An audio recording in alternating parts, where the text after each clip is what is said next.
Hello, race fans, and we are here on MaxspeedTV tonight for the Sim Racing Unleashed Cup Series here at the virtual Charlotte Motor Speedway for the World 300. Tonight, on the microphone with us tonight, my name is Gary Wells, hosting this, filling in for Joshua Medlock. He's here. He's just moderating chat and filling in with cameras and stuff. He's got pneumonia and a double ear infection. He's got all kinds of stuff wrong with him. Pray for that guy. Send your well wishes in the chat for him. But he's going to be with us here tonight, and also a good friend of mine, special guest, Mike Campigio, is going to be on the mic as well. Mike, how's it going for you tonight? Good, Gary. Thanks for having me on tonight. I want to send my best wishes to Medlock so he starts feeling better. Appreciate the opportunity. Absolutely. Well, we're here at Charlotte here tonight, Mike. How do you feel about this place? It's going to be a long race for us, I think. Oh yeah, Charlotte's a long race. These 300 miles are gonna take a little bit, so you guys are gonna strap in and be in for a good show tonight. The track's very bumpy and old. I'm excited to see what these next-gen cars do on this racing surface. Well, and of course, this is a fixed setup league. Not able to do a whole lot of in-car adjustments here, other than really brake bias, and that's about it. But, Mike, I believe you got the analytics sitting right there in front of you. What are we in store here for tonight with tires and stuff? We're looking for tonight's race, like you said, 300 miles. That translates to 200 laps. The drivers have 6 set of tires tonight on their cars. There's no fast repairs, 3 green-white checkers, 75% fuel on these cars tonight. And that's going to translate to probably a fuel window around 40 to 45 laps. You're probably going to want to pit after every 10 to 15 laps for tires. So that tire strategy is going to be big tonight. A lot of it has to do with the surface of this racetrack being old. You know, turns 3 and 4 are very bumpy and the tires wear a lot. So tire strategy, that's going to be one of the big keys for tonight. We're also looking at partly cloudy conditions, an air temp of 81 degrees and track temp of 123 degrees, Gary. That is extremely hot. Yeah, and it's that temperature fluctuating all throughout the night so far here this evening. Gonna be interesting. They're racing in those afternoon conditions, so it'll be interesting to see if it cools off after a while. We do have lights here at Charlotte Motor Speedway, so if it comes down to it, we need to get to the nighttime. We'll get there. Of course, here in the playoffs, you guys know, if you've been watching here the last few weeks, this is a win and you're into the playoffs type of scenario that they have here at Sim Racing Unleashed. Again, we do have that stage caution at the end of 75 laps. Looks like top 16 make the playoffs if you win a race, and a combination of points as well. So what we got here so far, we've got Jeff Gilmore. He's our point leader with 351 points. Second place, we got Kyle Heath with 346. Isaiah Sutherland with 344. And fourth place, we've got Jason T. Adams up 2 spots from last week with 338. Fifth place, we've got Brandon Hartwell with 335. And sixth place, we've got Gary Slapinski with 332 points. Seventh place, Robbie Darnell with 290 points. Eighth place, we've got Brian Huntley there with 277 points in eighth place. Ninth place, we've got Michael Yarrow with 273 points. Rounding out the top 10, we've got Jimmy Kolmansberger with 271. If I butchered your name, I apologize. Looks like here in 11th place, we've got Chris Paff. And then 12th place, we've got Philip Bridgman here with 260 points. And that's actually tied for 12th with Brad Delp there with 260 as well. 14th place, we've got Larry Blair with 256. And then tied for 15th, it's between David Cassidy and Cameron Smith there with 218 points apiece. Looks like here so far, amongst our leaders, it's pretty tight. Even though it's a little bit more spread out, Mike, we got battles for points all over this field. Oh yes, and especially at this point of the season, every point matters to get into that playoffs. So that's going to be the big key tonight too, is your points battle, you know, your stage points, and the win getting you automatically into the playoffs. Yeah, absolutely. And if we look here at the practice sheets here for the speeds and everything, looks like Michael Yarrow is our fastest driver so far. He is on the pole time here for practice at a 30.558. Running really fast here around Charlotte. Second place is Brandon Hartwell there with a 30.59.6. So pretty tight field. Looks like everybody is within not even a second of each other. Everybody was within about a half a second to 7/10 of a second. So pretty tight field here, Mike. Yes, it's like you were saying, the top, few guys are so close together. So I think that's going to translate into some really good racing this afternoon. Yeah, absolutely. And, last week we were at Richmond Raceway.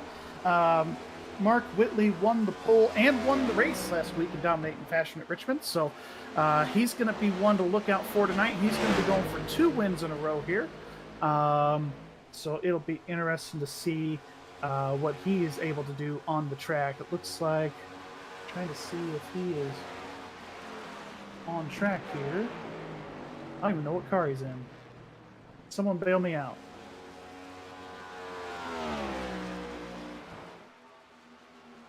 I don't see him either. I don't see him either. Okay, maybe he's not here. Anyways, so if he gets here, great. He'll be going for 2 in a row. If not, is what it is. Well, we are going to go ahead and throw it to, we got a couple of minutes here. We're going to go ahead and throw it to the national anthem presented by Madison Rising. Don't go away, folks. We'll be right back.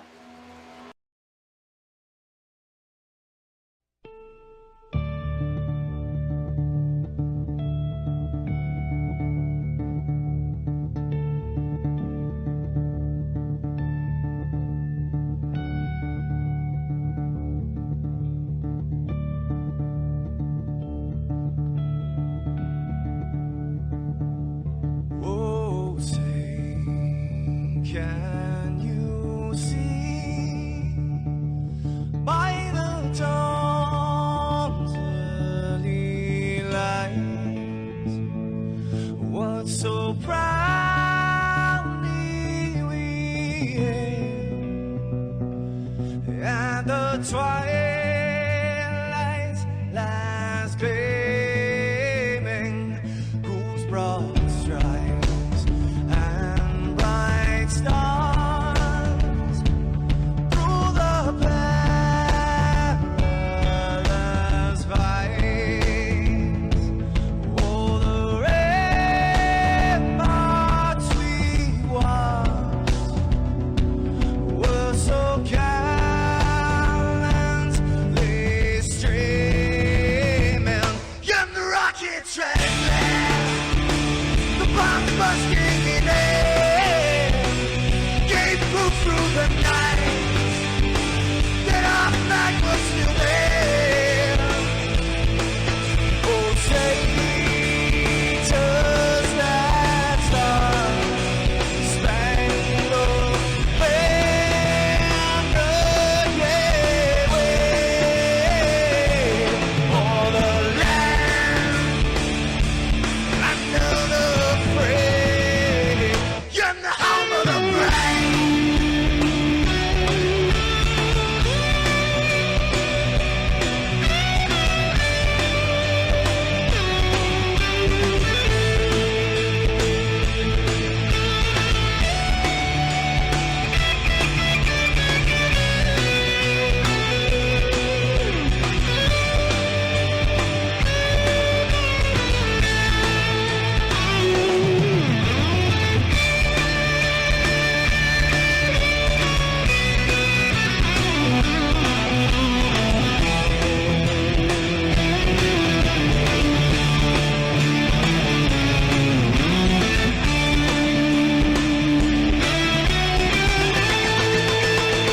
Because we are the brave.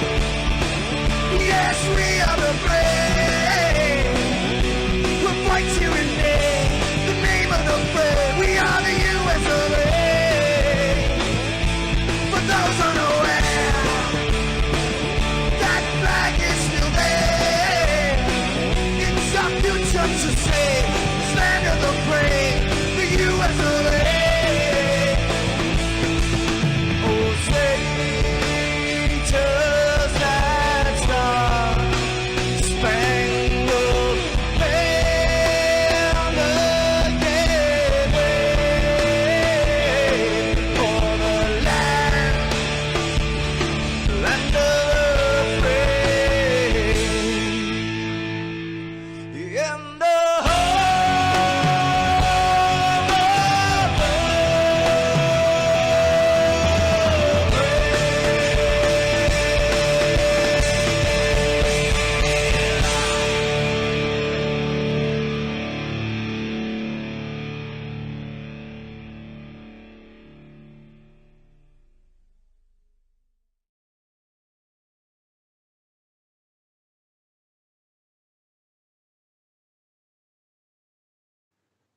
This is Rio of Madison Rising, and you're watching MaxspeedTV.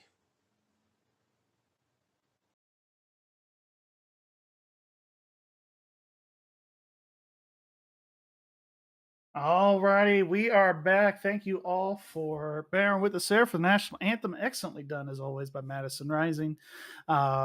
Great partners, of course, of the channel. We are currently in qualifying. We've got a few cars running around on the racetrack already here. Qualifying just started. They get 5 minutes to run one lap around this 1.5 mile intermediate speedway here. Looks like we've got Michael Yarrow on track as of now. And of course, guys, MaxspeedTV, feel free to drop a like. I see we got 14 watching in here, 14 likes so far. Good job to y'all. If you're new here, feel free to hit that subscribe button, totally free. And you can hit that bell as well there. So every time the channel goes live, whether it's Josh Medlock or any other broadcasters with MaxspeedTV, you'll know when they're live and you can watch whatever broadcast you want. And even if that means liking it after the video tonight as well, I know it helps this channel a lot, so thank you guys for watching and participating. I know it means a lot to Josh, and it means a lot to me, because I like Josh, so there you go, and that kind of thing. As we're seeing cars go around the track here, Mike, we have got Kyle Heath here on track. That's who we're looking at right now, it appears. So as you're making your hot lap there, Mike, what's going through your mind as a driver as you're getting ready to lay down a lap?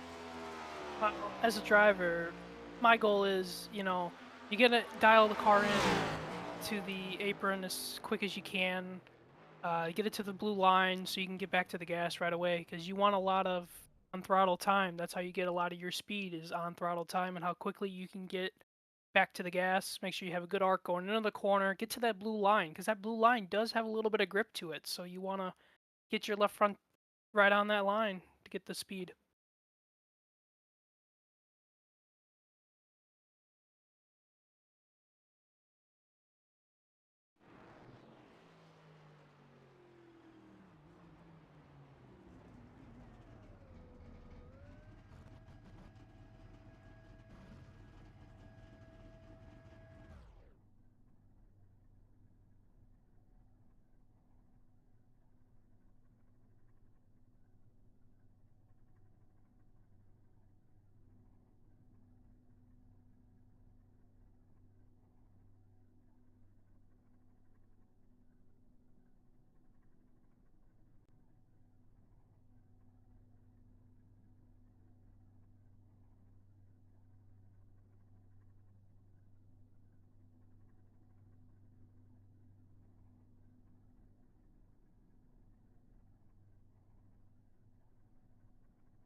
Oh, there we go.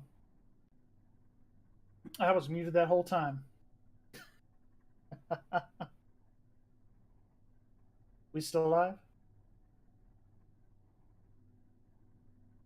Oh, keep going. Sorry. Yeah, so we got a few cars running around the racetrack here. Calvin just finished his time there. Calvin Miller in the 20. And looks like we got here. Terry's out on track right now. Terry is out on track.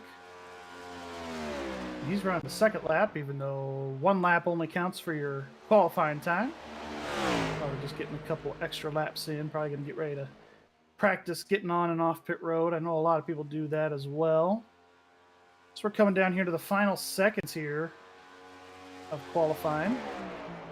Last 30 seconds or so. It looks like Isaiah Sutherland is going to be your pole sitter here. If anything else changes here in the next 20 seconds.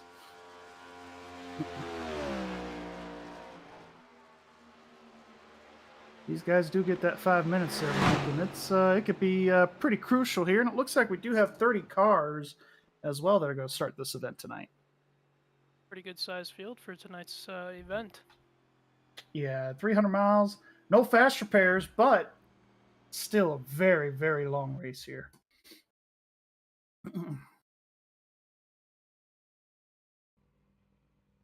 But if we take a look at that track temp again, looks right now it has fallen dramatically since practice there, Mike, at about 85 degrees.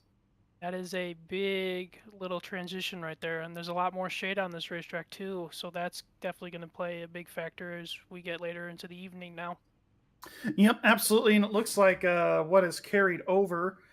They had moderate usage in practice. 40% of the rubber was laid down, and they're going to carry that over to 20% over from qualifying. They're on the grid here, so let's go over that here real quick.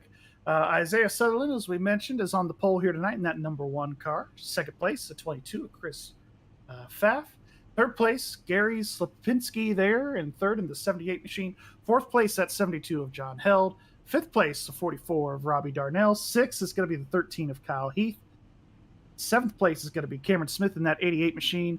Eighth place is going to be Mike Rhino there in the number 34. Ninth is going to be that number 2 of Brandon Sheets. And rounding out the top 10 is going to be the 25 of Brandon Hartwell. Starting in 11th, we have the number 75 car of Jeff Gilmore. In 12th, we have the 73 car of Larry Blair. In 13th, we have the 14 car of Brad Delft. And sorry, that was 13th. 14th, we have the 20 car of Calvin Miller. And in 15th, we have the 82 car of Jacob Wisniewski. And in 16th, we have the 54 car of Terry Doogie. And in 17th, we have the number 40 of Philip Bridgman. And then in 18th, we have the 19 car of Brian Huntley Jr. It's Michael. Oh, yeah, you're right. Sorry, go ahead. And in 19th, we have the 17 car of David Cassidy. And in 20th, we have the 83 of Matthew Huntshaker. Yeah, it looks like got a little glitch here with the starting order here. I'll do the best I can. 21st, we got Joshua Small in the 28. 22nd, we've got Kevin Roy in the number 12 machine. 23rd is going to be Mike Chamberlain. 24th is going to be the 51 of Paul Cohen. 25th, we've got Josh Adams. 26th is going to be John Henderson. 27th is going to be Robert Cheswick. And 28th is going to be Michael Yarrow. 29th is going to be Clifton Ashley. And then rounding out the field tonight is going to be Mark Koshik there in the number 33. 300 miles. Again, can't emphasize that enough. It's going to be a long race. And Mike, quickly here, hit your top 3 keys here for the race tonight. Thinking for our top 3 keys to the race, we're going to be looking at tire wear and tires, because that's obviously going to be a big strategy tonight. 6 set of tires, and then long runs and short runs. Are you going to have the car set up for the long run? Are you going to have better short run speed? And that all even has to do with tires as well. And then drivers, they're going to have to keep up with these track conditions, Gary. Going from here late afternoon into the night, it's just going to be, you got to keep up with that track temperature as well. Yeah, and to your point with these guys, they all got the same setup, but to your point, they can push it where they want to be good for 10 laps, where they want to be good for 35 to 40 laps. They're getting ready to pit here, but we've got the pace car here, the beautiful Kia pace car, getting ready to make the dive off to pit road. And the number 1 is going to be bringing us to the green flag. Green flag is on iRacing, and it's in the air. Number 1, Isaiah Sutherland, is on the loud pedal, and we are green at Charlotte.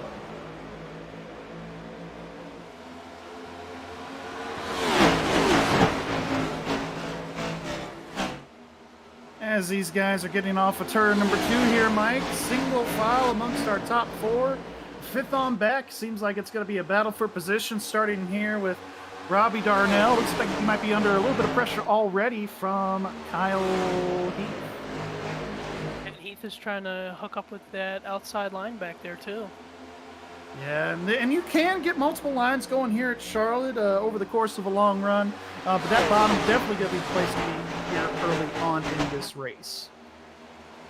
Definitely. I feel like the outside line is going to be the place to go longer in the run, especially with tires when they start wearing. Yeah, especially in 3 and 4, we found middle to top lane because Mike, we raced here at Charlotte here a couple weeks ago in these cars. So middle to top lane later on in the long run in 3 and 4 was better, just simply because the track wasn't as bumpy. And I don't think we can emphasize the bumps enough here at Charlotte. Maybe we can get an onboard camera here with Isaiah or somebody here in a little bit, but those bumps, especially if you got a motion rig, that's really going to affect you here. Because I mean it's just the way this track is, especially down the backstretch. Going into 3, that's where the tunnel is, and we call that the tunnel here because that's where all the semis and pedestrians, they all enter and exit the racetrack in turns 3 and 4 here, and that's where we're seeing a lot of the bumpiness of this racetrack. It looks like everything so far has kind of strung out into single file right now in the entire field. Yeah, it looks like here most amongst our lead lap cars, everybody's spread out over 11 seconds, and you're right, Mike. It looks like everybody's all single file here. As we get into this thing, we've seen in many races here fuel mileage come pay a difference. Now we have seen, these guys go about 40 to 45 laps on a tank of gas, and that. Of course, as we're on board here with Cameron Smith, we've seen drivers, Mike, be able to stretch that a little bit to 50 to 55 laps. I mean, we've seen that in the real Coke 600. We've seen that here on iRacing. Talk about, fuel saving and what kind of dividends that could play for you as we play into the later stages. I think it's just going to be like how it plays into a role late in the race. If you're going to have a long green flag run, and if you stretch your fuel early in the race, you kind of get an idea of how many laps you can go late in the race, and that plays into your strategy on, oh, am I going to stop early in that final run to cut it in half, or am I going to want to save fuel for a long green flag run at the end? Because a lot of these Coke 600s that we've seen in real life, they come down to fuel mileage at the end of it.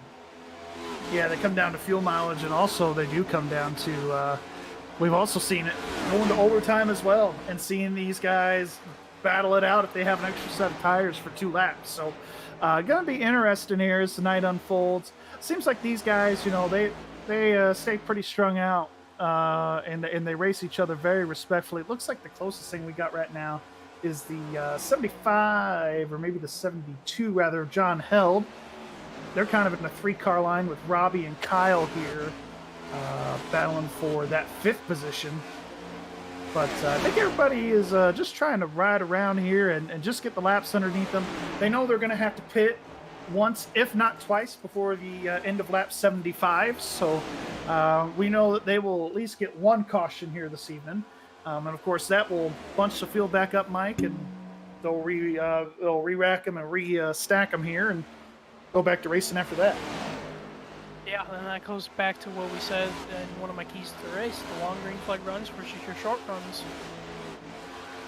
Yeah, for sure. As we're seeing a battle here between the 13 of Kyle Heath and the 88 here of Cameron Smith. You see Cameron already trying to break in that middle lane to see if he can get around that 13 car. He's definitely trying. It looks like he's been a little bit quicker than the 13 of Kyle Heath over the last few laps on this run. Yeah, and that's just the hard thing here in this next gen, Mike. And here at Charlotte, with this track being as narrow as it is very hard to pass on. It is. Track position is going to mean everything tonight. It's just the dirty air plays so much of a role in these cars. Yeah, and as we've heard people say, whether it's radio or real life, clean air is king. And of course, we're seeing the leaders here, the one of Isaiah Sutherland, or Bonehead, as some people have called him, after making a bonehead move last week at Richmond, and the 78 of Gary Slapinski. They're running 1-2, nose to tail. If they get any side-by-side action at all, we've noticed in these cars, Mike, that it's going to bring that third-place car, Chris Paff, into the picture. Yes, we are, because once you get 2 cars side by side, and they start side drafting each other, that's just going to give the draft of the 3rd-place car so much of an easy run to get up there and battle with 2 leaders. Yeah, between the side draft and the diffuser, the more air you have moving around, it creates a bigger toe on that 3rd-place car, reels them in, and can create for some exciting racing there from 3rd to have them get a good run and make a pass. But everybody minding their P's and Q's so far. Keep an update on them, but we'll keep a rough eye on them. I was gonna say, if you don't mind, I was watching some of these guys back here from about 13th on back. I mean, they're in a really close battle here. Yeah, they got themselves a nice little pack here for about 11th, 10th on back here. These guys right here battling their brains out. You got the 40 car here, Philip Bridgman. And the 25 there of Brandon Hartwell. The 73 of Larry Blair. Looks like Bridgman's going to make that pass on Larry Blair there. Going to go up into the 12th position. And looks like Phil is making that outside lane work pretty well. He's taking a very late arc into the corners here, which we found out with these next-gen cars. It's what you want to do. You want to get that late arc into these corners, and it really helps you keep your speed and your momentum up. As the 40 got a little too high there, it's going to bring the 73 back into the picture. But Mike, talk about these cars. Talk about Charlotte. You know, everybody gets Charlotte when they get on iRacing. So talk about, you know, how good, basically, from the beginning, everybody has to be at Charlotte Motor Speedway.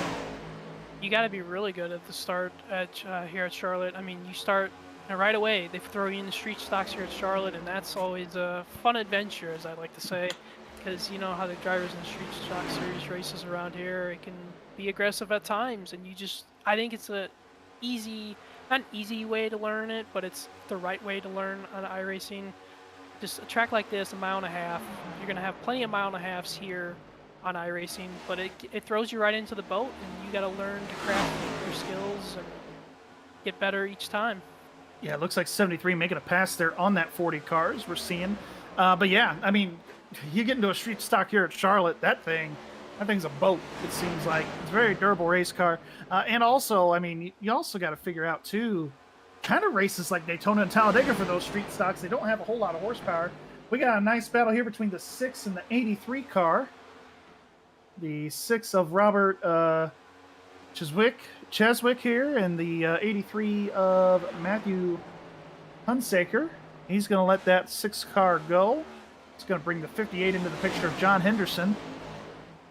These guys battling a little further on back for 20th. Battles all over this field, Mike. Doesn't matter if it's for 10th, 20th, the lead. We got guys all over the racetrack, and it looks like Gary Slapinski did take over that lead spot from Isaiah a couple of laps to go. To be mistaken, I'm pretty sure Gary has won a few races this season, hasn't he? I believe he has. He's one of the top runners in the point standings, and he's been doing pretty well. Currently leading here, and he's one of those guys, too, we've noticed. He tends to conserve his tires really well, and that is very key in this next-gen car, and very, very key at Charlotte, because we talk about the tire fall-off here being, you know, 1 to 2 seconds over the course of a run, and we're seeing already 8 laps into this thing, and they're already almost a second off of their fastest lap. Yeah, I think what we're settling in here right now is a little bit of a long green flag run, so now you're going to have to decide here, especially with the fuel window going to be opening here in about 20 laps, if you're going to want to pit early or pit at the lap 40. Yeah, as we're seeing here, Gary's fastest lap was a 30:52, and his last lap was a 31:76. So Gary has won 5 races so far this season, so he definitely knows what he's doing in this Gen 7 car, that is for sure. Watching some of these guys way in the back here for about 19th, 20th, Chamberlain, Henderson, Chiswick. I mean, these guys are racing really aggressive back here. They're trying to hold on to their cars too, because it looks like a couple of them are starting to get loose off the corners.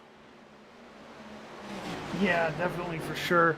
And this track, once you get some tire wear on it, as we're going to look at the 12th car of Kevin Roy for a moment here, as he's battling with the 28 of Joshua Small, 2 Toyotas here.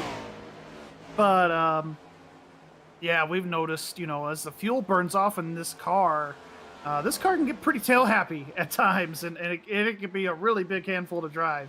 I was speaking with the teammate on our team, Mike, before this race, and we were talking about downforce and the efficiencies of this race car, and the rear spoiler is non-existent, not enough downforce in these cars, and that's what's making them hard to drive. But be interesting to see, you know, what they do with this package moving forward that NASCAR has to up the horsepower, maybe give them a little more downforce, kind of see where they meet, so to speak.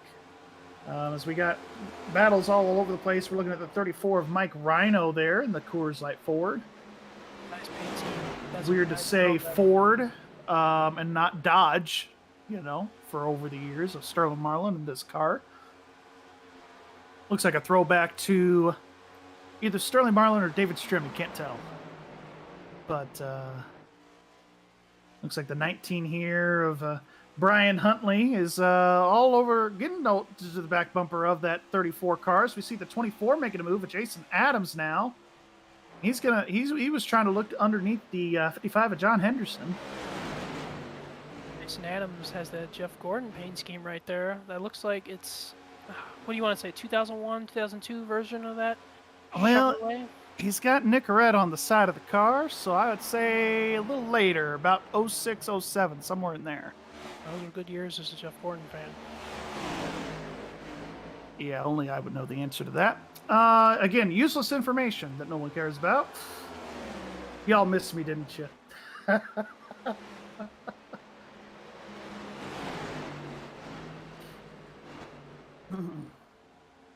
Yeah, this field is really spread out. Now we have a nice group of cars here from about 8th place on back that are pretty close together right here.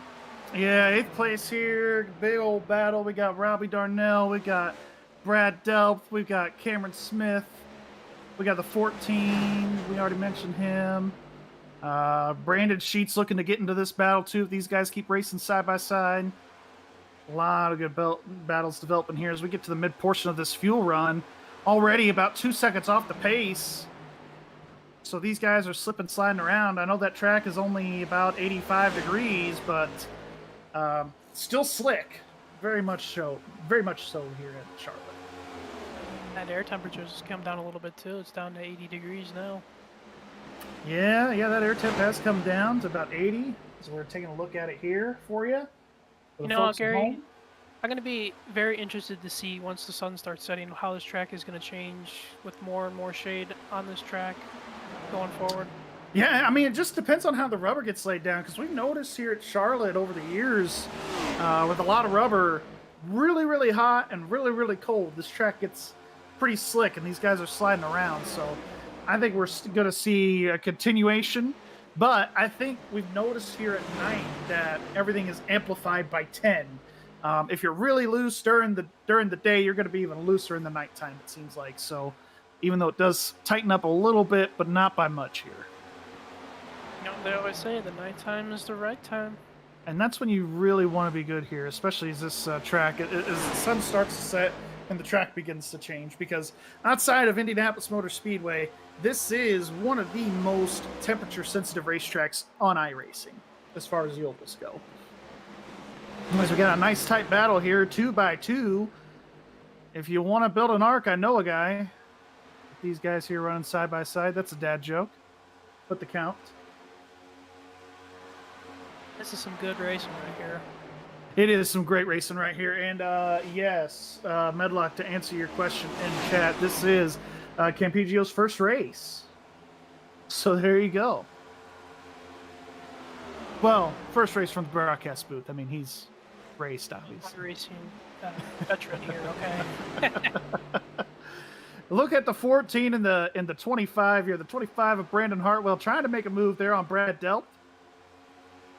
And trying to see if he's gonna. He was peeking his nose there in that Michigan Wolverines Chevrolet and Detroit line. We're just gonna call it the Michigan car. He's got the Wolverines on the hood, the Lions on the side. Bless your heart for being a Lions fan. The years of pain.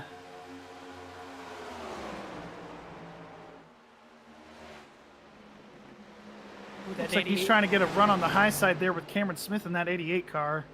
He's gonna have some momentum. That 88 was right on the left rear corner panel right there. Yeah, 25. He's got a massive run here. That paying off for him by taking that high side in 3 and 4. Let's see what he can do in 1 and 2 here. He's going to have 88. Give him another push via the air draft here. And he's going to have even more momentum because he's got a car in front of him, that Miller Lite car, or Miller Miller car. We'll just call it the Miller High Life, I think, right? 75 there, Jeff Gilmore. He's going to be able to complete that pass on the 14. Oh, they did some bumping and banging. That's okay. These cars can handle it, right, Mike? Oh yes, these things are really sturdy in the back end. Yeah, you really have to slam a guy here to get them to move if you're hitting them from the rear. A little bit. Yeah, the 88 clips the wall there. Here on lap 30, we're about 10 laps away from pit stops or so. And about another 35 laps to the end of the stage. Yeah, the 88's all over the back bumper of the 25. He's got the 72 right there to the high side. 72 of John Held. He's fallen back a little bit here since the start of this deal. He's all the way back to the 9th position. We've seen Cam Smith here. He's been kind of back and forth anywhere between 4th and 8th, and he's getting loose again. Here comes the 14. Brad Delp. He's going to get around him here. These guys battling between the 72 and the 2. John Held, Brandon Sheets here in turns 3 and 4. Not much of a battle there. I was looking toward the back half of the field. Everybody in the back half of the field is pretty strung out in single file, so this looks like it's the best racing in the field right now. Is this pack right here? Yeah, this pack right here, I mean, the leaders are all strung out. They're about a second to 2 seconds behind one another between 1st through 3rd. And 4th is even another couple seconds beyond them.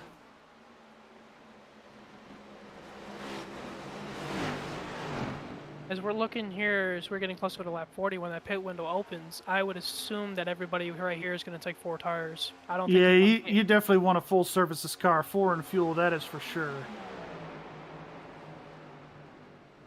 Looks like we have a decent little battle brewing in the top 5 here, Mike. Between the 44, Robbie Darnell. He's taking that high side around. And the 75 of Jeff Gilmore. You do have a couple of options here. 25 of Brandon Hartwell, once again, trying to make a move. Seeing if he can get around that 75. Not going to be able to happen this time by. Like the 72 of John Heald was on pit road. I don't know. That might be a little bit early. I don't know if he hit the wall or anything like that, but he's on pit road already. Yeah, a little bit early, but I mean, he's going to be able to make it to lap 75 from here. So he's going to be pushing it, but he's going to be right on that window there.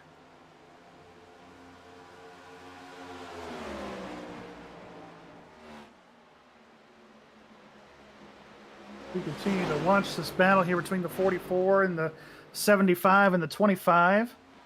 Looks like Robbie is going to relinquish that spot to Jeff here. Early on, no need to be racing so hard. Oh, as he's got the 25 with a big run. Going into turn 1 here. The 25 just going to send it in. Brandon Hartwell. Looks like the 2 scraped the wall there a little bit in turns 1 and 2 that time. But these cars are so durable, you can keep going from a little bit of wall damage. It's just really the wheels you have to worry about. If you hit the wall a little too hard, you can cause some wheel damage to your race car. And what we see all season, the toe links on these cars broke every time you hit the wall. So just about, and I mean, we've got to talk about the camber here too. That's what's caused a lot of the tire issues as well. So it's gonna be interesting. You know, these guys should be able to make it on tires. I don't see anybody blowing tires. You don't blow tires on iRacing, so these guys should be fine here. So 25 is going to make that move on Jeff Gilmore. He's going to move up into the 5th position. He started 11th, moving up to 5th here. So, or started in 10th rather. So he is going to move up 5 spots since the start of this deal. And Jeff Gilmore has also gained 5 spots, up from 11th to 6th. So. Yeah, looks like everybody here is maintaining their stuff. everybody in the back half of the field is still single file. Yeah, everybody's still single file. Again, Mike, I think they're just trying to get some laps in. That's all. Did you see the 83 of Matt Hunsaker? And these are kind of your guys that struggle here toward the back of the pack. Nothing against them, but, you know, Charlotte may not be everybody's cup of tea. This is one of the more difficult mile and a half to go to. Sorry, go ahead. No, that's what I was going to say. Charlotte is a very challenging track, and like it carves your skills. You know, you strap in here at Charlotte, you're going to learn a lot. And I'll tell you that much. You are going to learn a lot. Yes, you definitely will here as we're looking at the battle for 17th here between the 24, 19, 82, and 34. Once again, Mike Rhino trying to make a move as the 82 is blinking all over the place. He's up in the fence. You know, Gary, I was looking outside our broadcast window here as the fuel window the fuel window's open now, but it's gotten a lot darker out here. No more sun on this racetrack. Yeah, we got shade all the way around now as we see John Held has come down pit road and put it in the garage due to packet loss. So he'll be trying to get back in here. John is running 3 laps down in 26th position. But you see, Gary has been able to extend his lead, no relation, over second place. 4-car in the fence. We don't have a 4-car. It was the 40 car. 40 car. Bridgman into the fence. Well, I mean, he's been riding up there. He's been one of the few guys riding up next to that fence, so. He was trying to do the Kyle Larson line. Yeah, and he's got some right front fender damage there, as we can see on that 40 car. I just saw that at the corner of my eye when that was happening. Yeah, he's sponsored by Quick Dry Total Cleaning. There you go. Shout out to Quick Dry. You got on the broadcast. Probably not the way you wanted to, but you got on the broadcast. TV time. That's all that matters, right? Let's see here. Let's go and see if we still got any battles going on for anything in the top 10. It looks like everybody, once again, Mike, single filed out here, but looks like Cam Smith running in that 9th position. He's got some pressure here from the 2-car, Brandon Sheets. Brandon going to go to the inside now. He's going to try and take that 9th spot away. Going to be hard to do as Cam's got that outside line.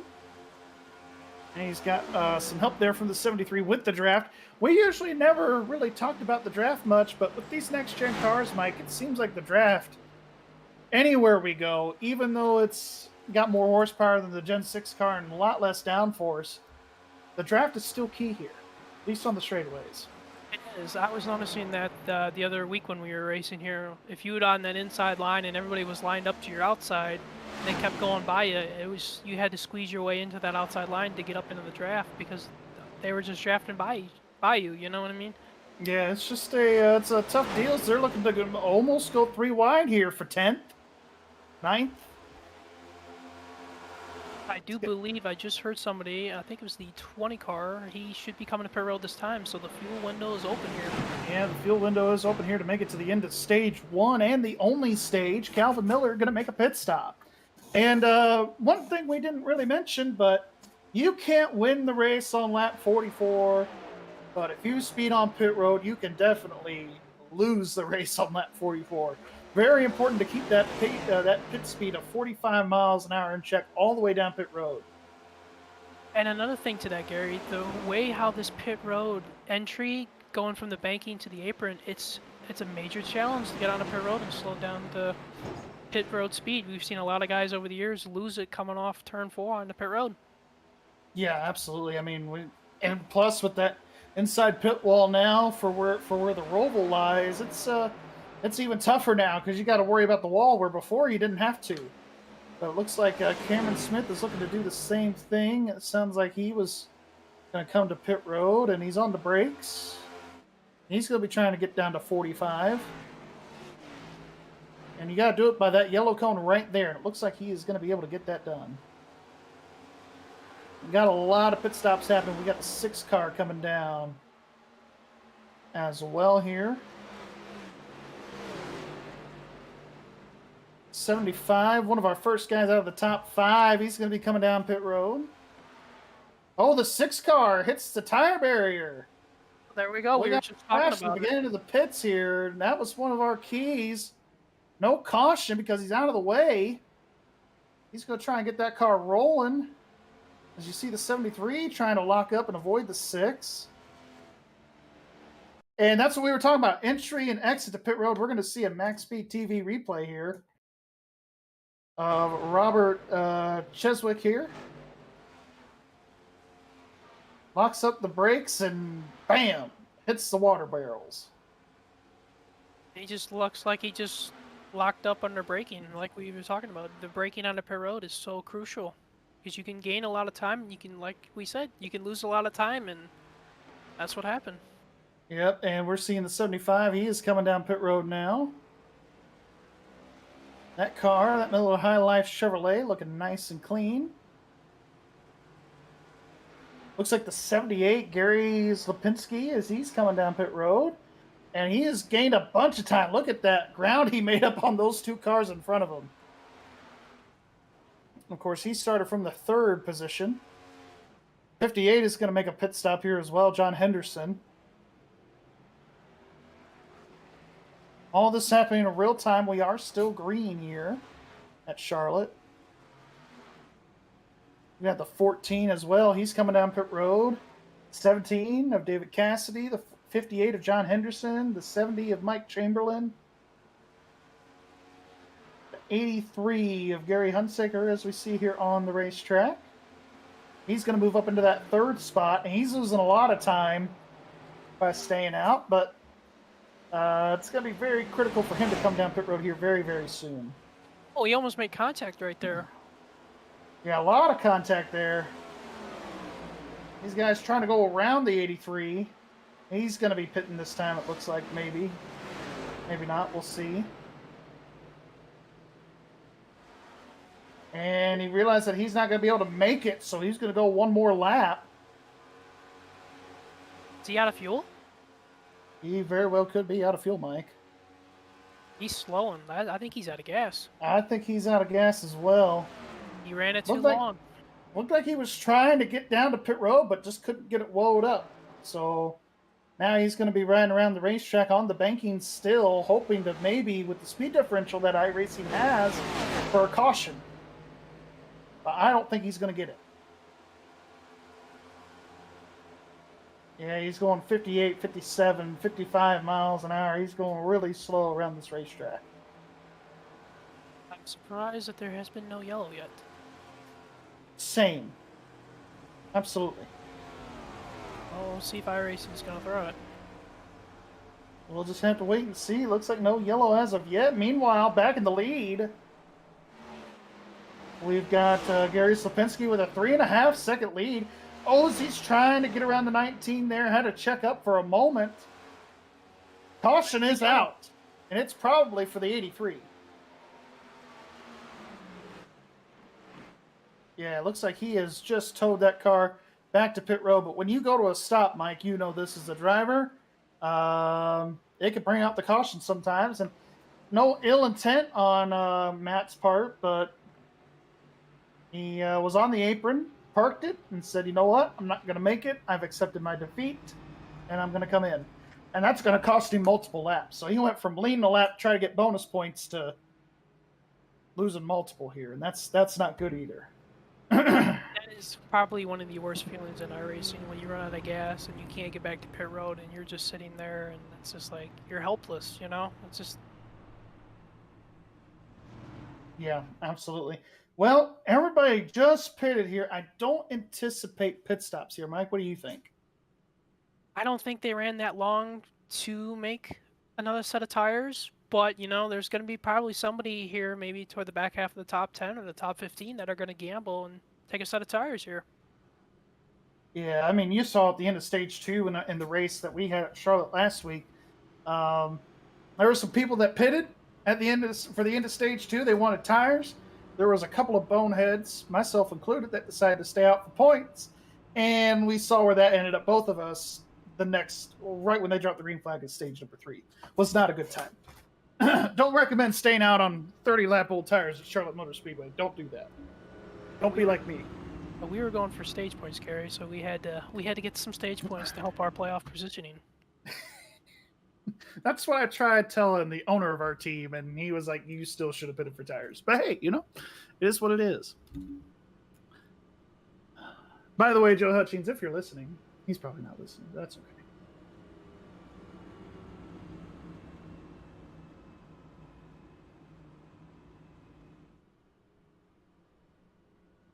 I have a feeling we're gonna see somebody in that back half of the top 10 take a chance here and get tires. Yeah, definitely gonna take some tires here, and I wouldn't be surprised. If I was one of these guys a lap down, I would definitely at least consider coming in and topping off the tank. If you're Wow, not taking a wave around. Oh, it looks like the 58. Did I see that right? Did my you eyes did. deceive me? Is that John Henderson coming down pit road? He didn't get the lucky dog. The 24 did, so he's probably just going to come down here, top off with some fuel, and try and keep his way back into that first car on a lap down and get the lucky dog next caution. It looks like he didn't take any tires, just topped it off. 54 is also in. Terry Duguay.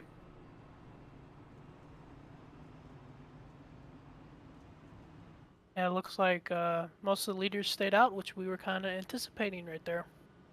Yep, I figured there would at least be some guys off the lead lap that'll probably come in and make a pit stop. So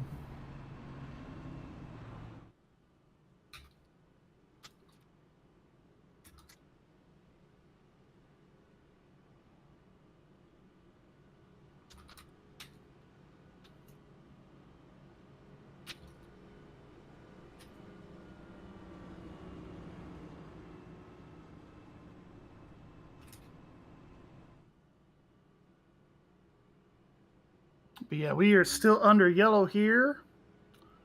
Could pull up a driver, but wasn't thinking about it, so we'll do that next show. We'll do that under the stage. Talking Hopefully to get stage another winner. caution.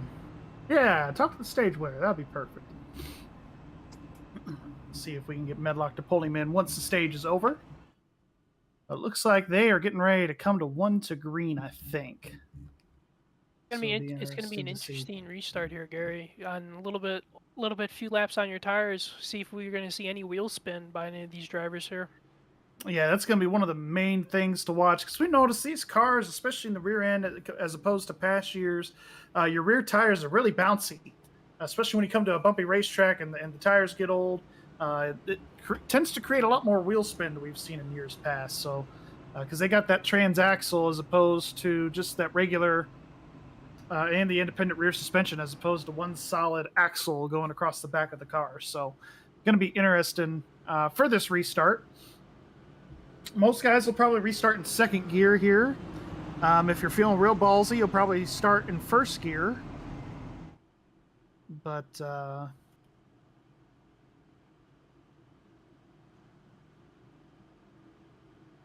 be interesting here as we are getting ready to take that green flag. Pace car on the backstretch here.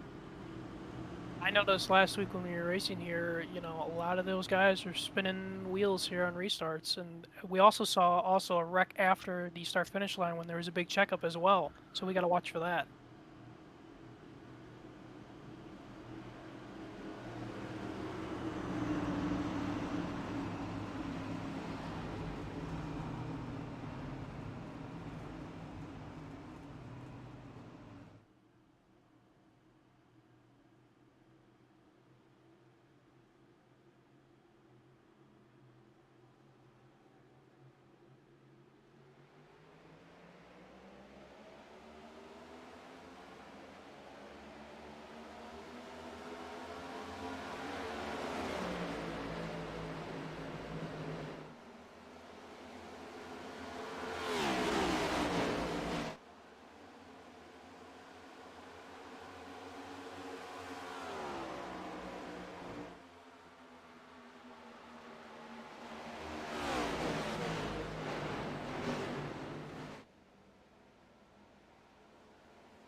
Guys Yeah. are trying to get some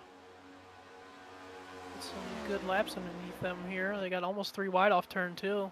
Yeah, these guys are racing crazy back here in the back edge of the top 10. Isaiah has fallen all the way back to 9th, our pole sitter here tonight. A lot of guys just battling like crazy. Here comes the 25 and the 40. Here comes the 40 of Phil Bridgman. He's trying to get a run on that 25, but that 58 is going to follow the 25 into turn 1. Whoever can send it for the longest and the smartest with their tires is probably going to win this thing here tonight as we're seeing this race unfold. We got a car in the fence. 28 car, I believe. 25 of Brandon Hartwell is going to try to get around.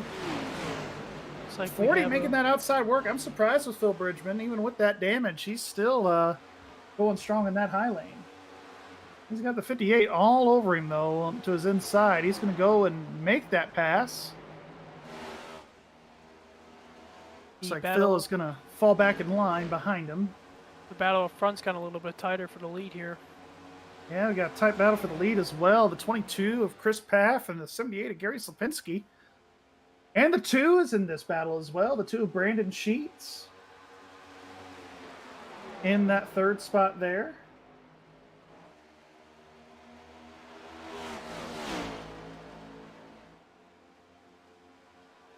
Looks like Brian Huntley just was able to get around the 88 of Cameron Smith right there. He made a nice move into turn 1 to get underneath Cameron Smith and slide up in front of him.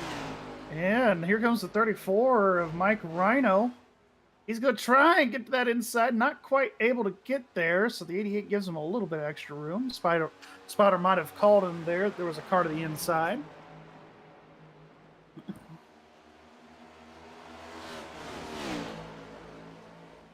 Still not much of a battle up front. Nothing's really changed up front here, but we'll be keeping an eye on that for sure.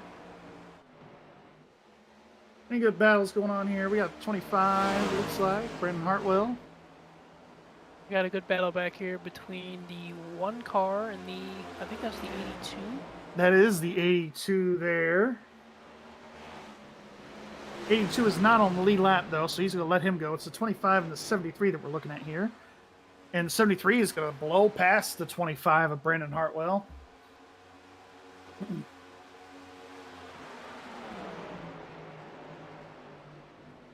In the last couple of laps here of stage. And again, not a whole lot going on up front. 3rd place, 4th place, they're pretty spread out. Cameron Smith and David Cassidy right now are in a good battle for 8th place here.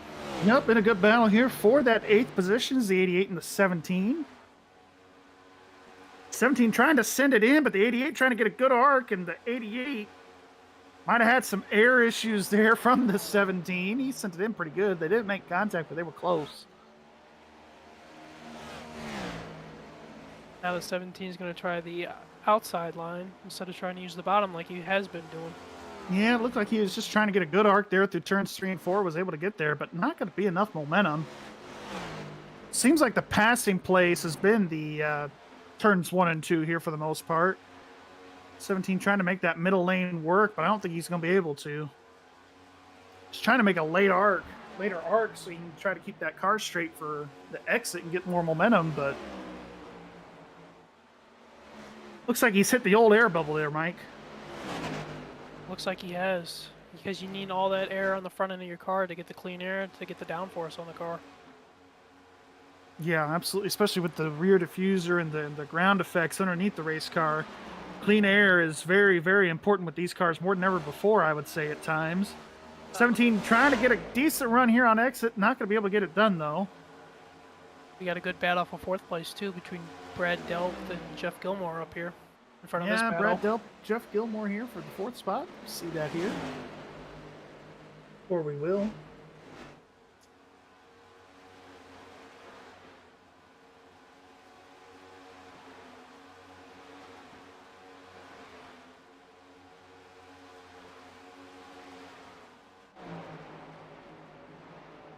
A lot of these guys have strung out here through the top 10. Yeah, throughout the top 10, it's gotten pretty strung out. And you kind of expect that with older tires, you know, just trying to get by, so to speak. And Get to the end of the stage. We got about 5 or so laps remaining here in stage 1. 5 or 6 laps to go. Maybe even 7, depending on when they throw the yellow. We got the 40 and the 20 again, battling side by side. The 40 of Philip Bridgman, the 20 here, not for position. Calvin Miller 1 lap down. Battle for second has heated up now between Chris Paff and Brandon Sheets. Brandon tried Yeah. Brandon closing in on him. Yeah, he tried to make an outside move into turn 1, and the thing would not stick. Yeah, and you're going to have that here too, and that's another frustrating part as a driver as well. As we see the 22 and the 2, both in beautiful Chevrolets here this evening. I'm a little biased. I like bow ties. Keep it classy here, folks. That Chris Paff paint scheme is actually pretty good. I do like that bang paint job. It's pretty banger. Dad joke number 2. Well, who's counting? I was gonna say it was gonna be a knee slapper.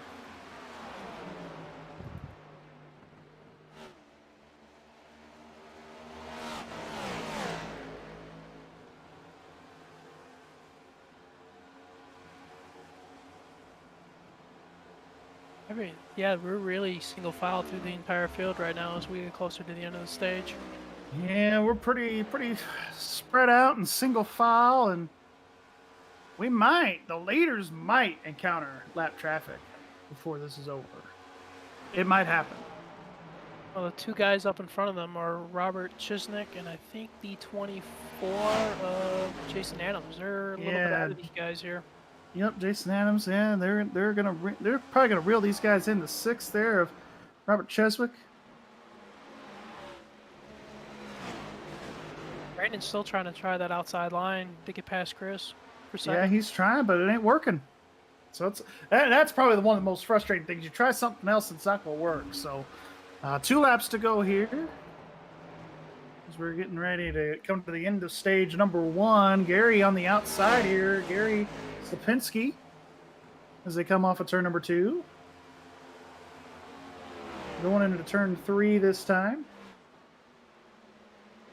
He's hugging that white and blue line all the way around this racetrack here in turns 3 and 4.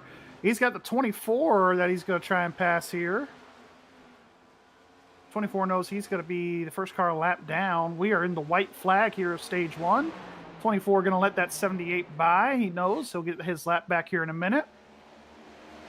Rounding turn number 2. 78 not trying to lose a whole lot of time to second place. Second and third, they are coming with vengeance here. We'll see what Brandon Sheets can do going into turn 3. Not going to be able to do much of anything. Can't get that outside lane going at all. But here comes the 78 rounding turn 4. Green and white checkers out here for the end of the stage.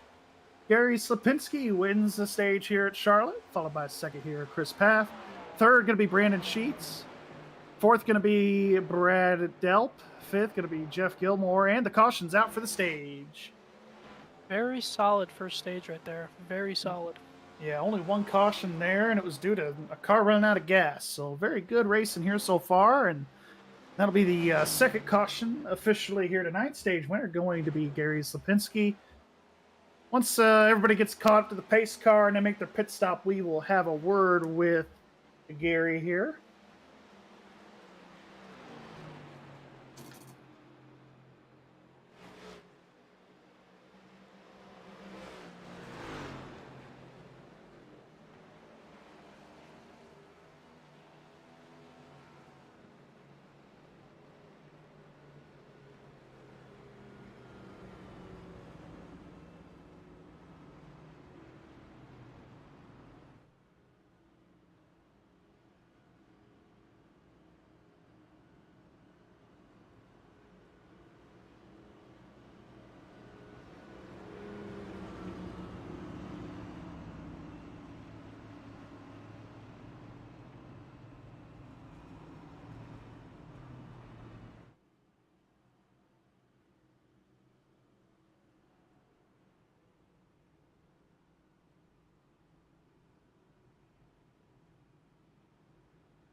I think we're back.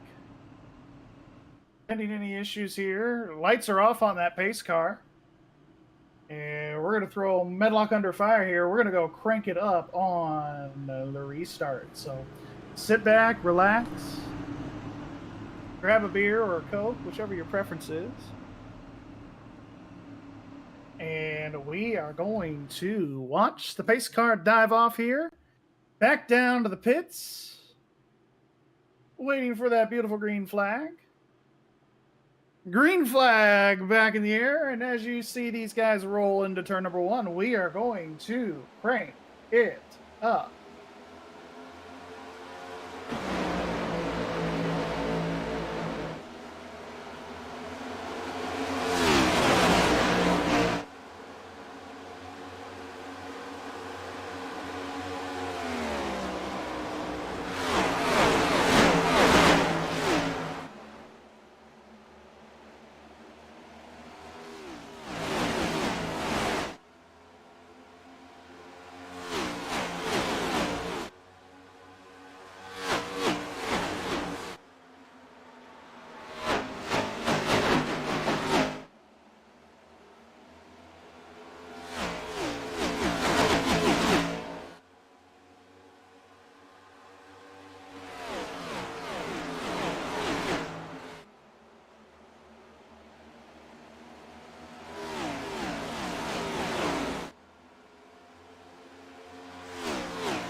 Welcome back, race fans. Hope you enjoyed that extended Crank It Up.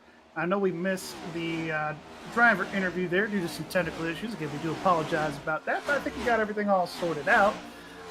Once we have another caution, we will pull in the winner of the stage, and that was Gary Sapinski. Top 3 hasn't changed much since the restart. It's still Gary Sapinski, Chris Paff, and Jeff Gilmore, your top 3, followed by Brandon Sheets and David Cassidy, your top 5. Everybody's still pretty much single file around this racetrack. Everything is filtered out. We do have a nice little battle here for the 7th spot, 8th spot between Brad Delp, the 73 of Larry Blair, and the 1 of Isaiah Sutherland.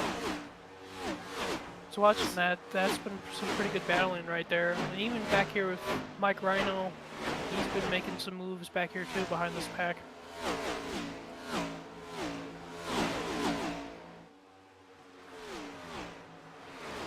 These guys are battling all kinds of ways, single file, side by side, not 3 wide as of yet. If we see a 3 wide, you know what to do. We'll lose our minds here from Medlock, because you know he loves that 3 wide action.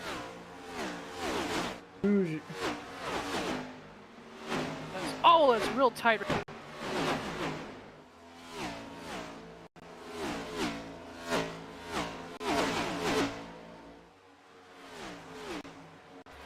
Real tight in turn 1 between, I think it was Brad and Kyle, I want to say.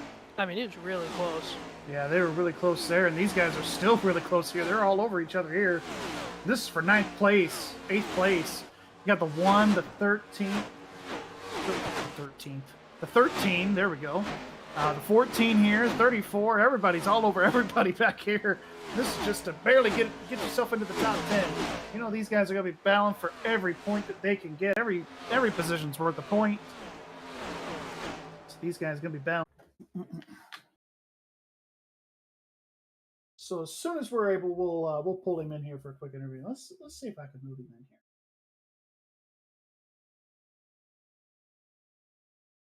We'll wait it out here. We got a lucky dog here. I'll give it one more lap. I'll give him a chance to pit, and we'll see. We'll see if we can grab a word with him. Everybody behind him came into pit road right there, Gary. Yeah, interesting call there. I mean, we're just about halfway through the race, but you know, people gotta save their tires. They only ran 20 laps there, so we're about halfway through this fuel run. I haven't seen anybody pit since the stage, so a very interesting call by most of our leaders, unless the pits weren't open. Very interesting move by our leaders not to pit there.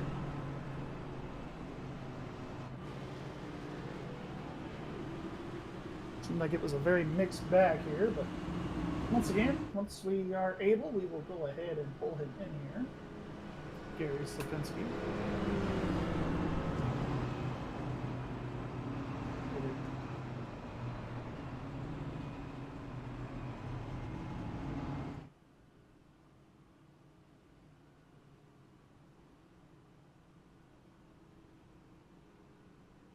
All right, Gary Slipinski, Gary Wells, Mike Campigio, Medlock here in the booth. You got a copy? Yeah, I got it. All right. Well, you won the stage. Sorry, we were going to try to interview you sooner, but, you know, things happen. I had some technical issues. But talk about your race. It looks like so far you've been laying the wood on these guys here tonight. Yeah, it's been pretty good. It felt good. The race car feels pretty good. It's got a multi-line and one and two there. I think in the beginning you want to be down low, then as the tires wear, I like going to the top there. Other than, you know, this pit stop I didn't do here, I'm undecisive. I think I got to get past pretty quickly here. So, you know, I got another set on the wall. You know, other people don't. So, maybe it'll come in handy, maybe it won't. It'll put me in trouble. I don't know. It seems like there's a lot of trouble going back there. So, that's a place I don't want to go. Yeah, it looked like the 70 to 82 made some contact there as they went through the tri-oval or the quad oval there, and they wrecked head onto the wall in turn 1. But looks like you had a couple of buddies stay out there with you, so it seemed like everybody was on a similar strategy there. But that fiber optic construction Chevrolet is looking good out front. Mike, you got anything for him? Yeah, Gary, I just wanted to ask you, as you're sitting here halfway through this race, how you feeling? How you feeling physically, mentally, and what are you kind of expecting for the second half of this race, too? Oh, I feel pretty good. I got my water next to me. I got the fans on. I got the window cracked. I'm comfortable. The rest of this half, it's probably gonna be much of the same. Other than not taking tires, I'm gonna have to let people probably go. So let's see how it works out. Hopefully, it works out in my benefit, because it's hard to pass around here. So it's got to set them up to make a pass. Absolutely. Well, 150 miles to go. A little less than that now as we take the green. Good luck to you here the rest of the way. Thank you. All right, ladies and gentlemen, that was Gary Slipinski, your current leader. Looked like he had a couple of buddies stay out with him there, Mike, but I think he's got a excuse me, I think he's got a fair point there. Gonna have to come back down pit road eventually, and he'll be off sequence, but might get freight train here as we take the green. Who knows? But A lot of people decided to pit, and it's pretty mixed, to be honest with you, Mike. It seemed like some guys pitted, some stayed out. So we'll have to see how this restart unfolds. This is going to be one of the most interesting restarts that we've had so far tonight here, just past halfway. Yeah, absolutely. Well, as the pace car is entering turn 3, Mike, we're going to let you call the restart.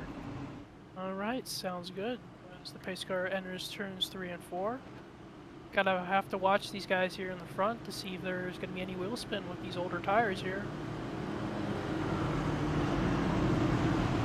As the pace car now comes in at turn 4, it should be pulling off here real quick. The lead is Gary Shapinski. To the outside of him is Isaiah Sutherland, the top 2, as we get down into the restart zone. Waiting for that green flag. And green flag's back in the air, and we're back on the way at Charlotte. Green flag back in the air, and it is side by side for, well, really all the way through this field. The 19 going to be able to come down a little bit and take that 3rd spot away. He's going to be eyeing his shot for the lead here, Isaiah Sutherland. 3 and 4 wide back here in the field. And one car sideways off turn 2 right back there. I had a car sideways, and there were guys that were just going 3 wide. 3 wide for the lead. 3 wide for the lead. No contact yet. 3 wide off turn 4. The 78 is going to start dropping back like a rock. Chris Paffley's your leader. He led that lap. Isaiah Sutherland second. Gary's going to have to be very careful, not be like me in Charlotte last week. He's going to try to keep it up against that wall, and hopefully nobody makes contact with him. It's going to be very hard to do. So 3 wide again. Going into turn 3. Going to be 3 wide here in the middle of 3 and 4 as they exit. Not quite. 13 thought better of it. Good call by him. Jammed up the field right there. Now they're 2x2x2 for a few rows right there. Yeah, and you know this, Mike, as a driver, and myself as well. I mean, when you're on old tires, you try to get out of the way, but sometimes it's not what to do. I mean, these guys just have to be patient with you and pass them one at a time. Yes, that is for sure. Because you don't want to be that guy that stays out on old tires and, you know, you try to hold your line and then cause Jackson. Yeah, we got a blinker back here at 17 of David Cassidy, blinking in and out there for a minute. 14 here of Brad Delp, going to get around to 78. 88 and the 1, still side by side these guys are, all the way back through this bag. Crazy racing here.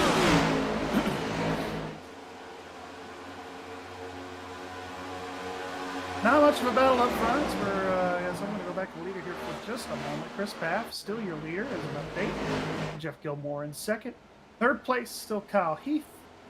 4th place was Gary Slapinski, but he's going to lose a lot of spots here. He's going to be lucky to be in the top 10. He has fallen back to 8th as of the restart.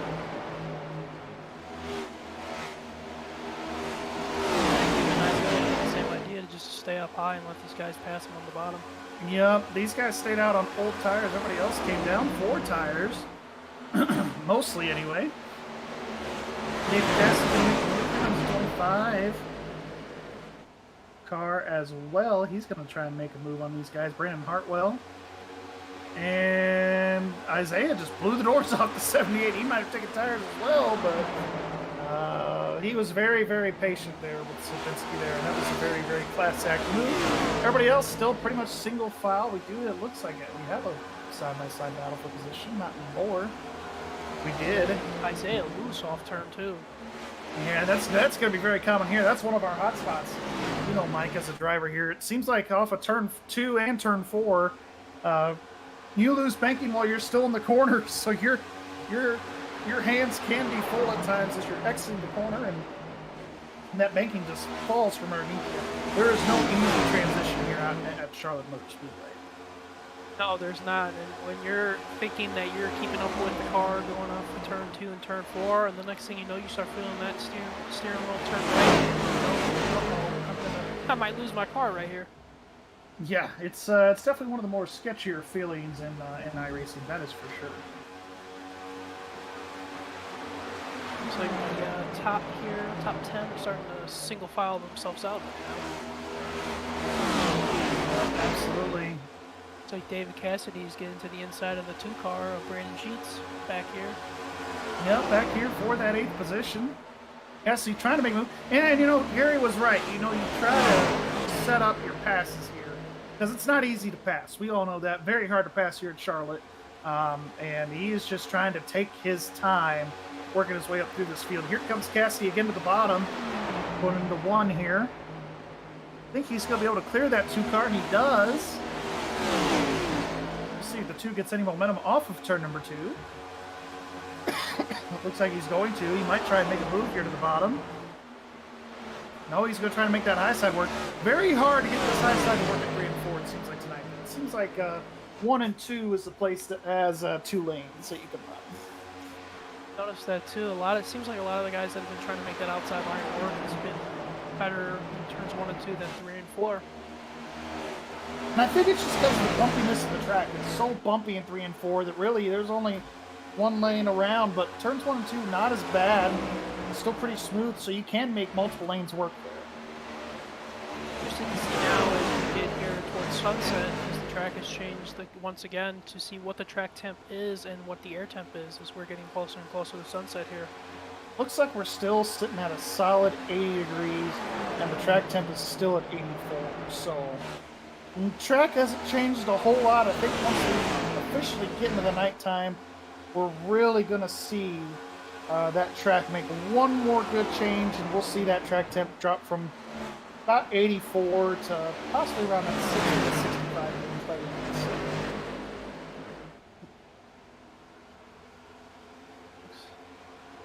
Looks like David Cassidy's still holding off Brandon for that 8th place. Yep, still holding them off here, which is good. Brandon Hartwell's trying to get up there now too, from at 25. Yep, Hartwell trying to make a move here. A lot of guys trying to make some passes here. They're side by side going into turn 2, or turn 3 rather.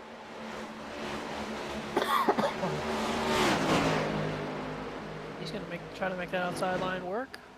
Does he do the crossover? No, he's gonna stick with it on that outside line. Yeah, he's still gonna stick with it. Has the momentum.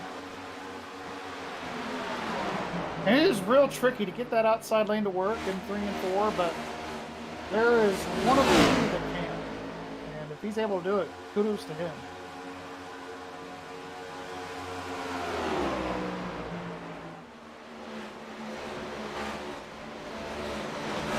Back half of that top 10 is all single filed out.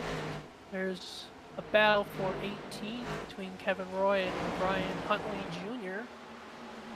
Looks like Roy, Yeah, really good battle between those 2 drivers there. nice power moving on the outside line that we were talking about right there, and he made it work in turns 3 and 4, Gary. Yeah, Roy with the move upstairs is able to make it stick. Looks like we have a battle here for that 5th spot between Phil Bridgman and Mike Rhino. Rhino downstairs, Phil upstairs. Phil blinks out. Now he's back. There he is. And he's out again. There he's in again. I don't know if anybody else is seeing that blinking, but Hey, Mike Rhino saw this 34. yeah, he's done a really good job. He fell back to the 20s there for a little bit, almost went a lap down. But he's been able to pick his way back up through this field. Back up to that 6th spot, started 8th tonight. Been very up and down for him.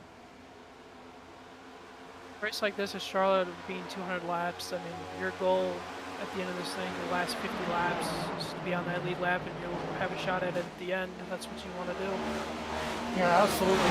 And we say that, you know, because it's only a 200 lap race here, but they really say the last 100 laps.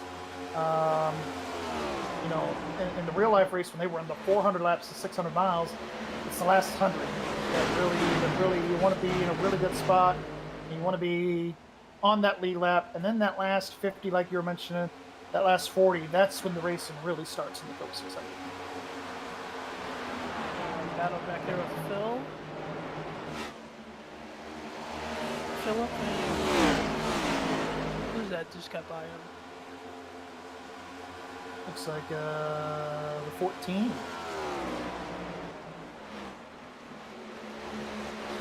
Nice move by Brad right there. 25 Brandon Hartwell trying to go underneath of David Cassidy in that 17, right behind those guys. Yep, and here comes David Sheets on the bottom. He's going to try and get around that 17 car. He will. He's got a big run here. He's going to try and get a 2-for-1 here going into turn 1. Not going to be able to make it happen, though.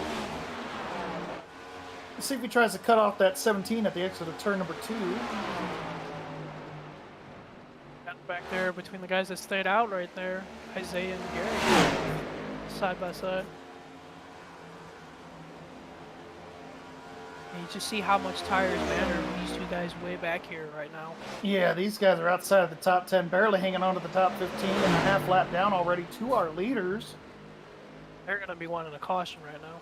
Yeah, they want a caution. They want everybody to pit. They want something here. But they are going to have to pit sooner than everybody else. So they might be closing in on their fuel window here in a minute.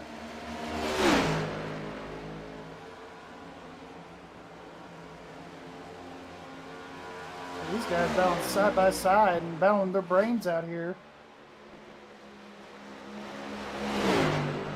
Good, hard, clean battle right now. Yeah, good, hard, clean battle there for 13th. Chris Paff continuing to pull away. Got a 2.5 lead. And now we're seeing Mike Rhino reel in the 88 of Cameron Smith. That's going to be a battle for the 4th position. Seems like Rhino in that 34, he has a very strong long-run car tonight. Yeah, it seems like he's found something that makes his car work on the bottom throughout the whole run.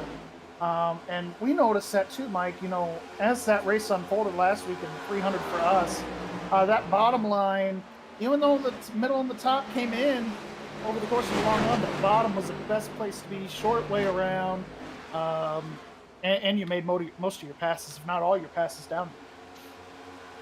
Yeah, because the bottom had the most amount of grip, and it's a shorter way around the racetrack. And like the outside line could be there, but it just every car was more stronger, I thought, on the bottom line.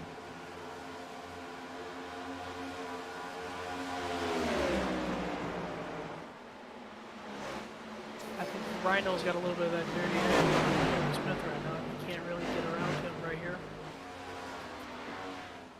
But he's going to try. Here he is on the bottom. He's going to go inside of Cameron Smith as we enter turn 1, side by side. Yep, they're going to be side by side going into turn number 1 here, and the 88 might be able to get a run here, Cameron Smith. Not going to be able to quite complete that pass. 34 might have gotten a little bit sideways there at the exit of 2. Here comes the 14. Brad Delp is just going to bring him into this battle. That's not what Mike wanted. He was trying to gain a spot, now he might lose a spot. Yeah, he's going to lose a spot here off of turns 3 and 4. He's going to lose it here to Brad.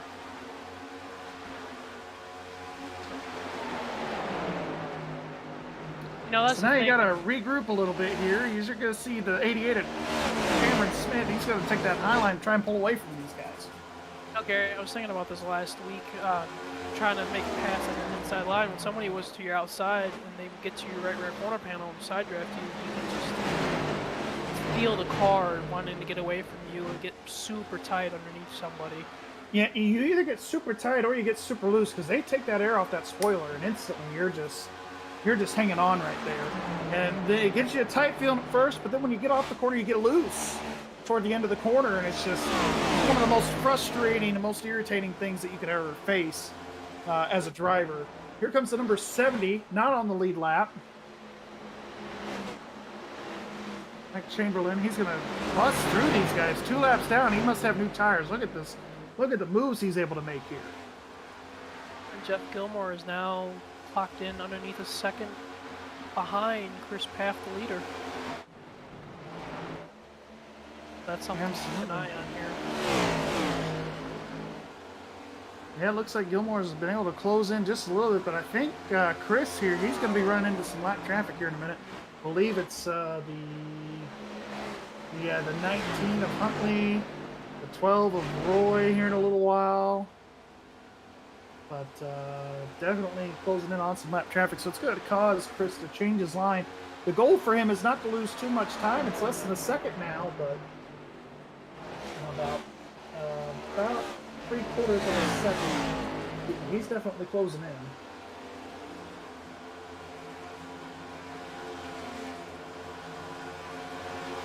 Don't forget to hit that like button again, folks. We got 20 likes here, it looks like. Currently 18 watching the stream. Thank you again for bearing with us there, as we do have the... Oh, wreck! We got a wreck. We got a caution. Caution's out. Trouble on the racetrack. There's Cameron Smith, and I believe Mike Rhino, who we were just talking about, too. Yeah, it looks like Cam Smith, he's off on the apron here. Oh, looks like there was contact between the 88 and 14 cars. We'll have to take a look at the MaxspeedTV replay for that. As we go to the replay here, we are going to see the 88 up on that high side.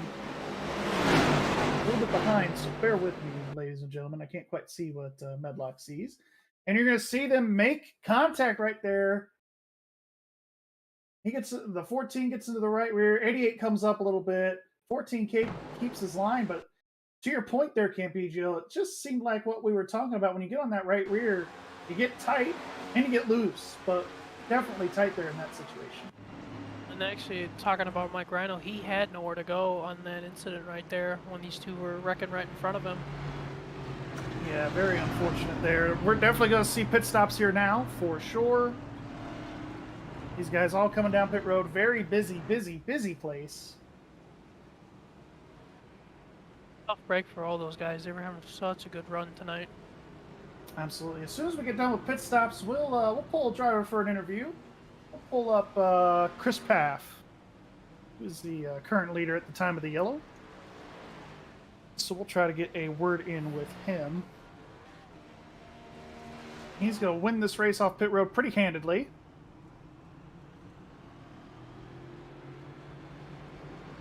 And as soon as he catches up to the pace car, we will pull him in. Yeah, we're going to break that commentary curse there tonight, Josh. That's the goal. While you're sick, let me be the curse.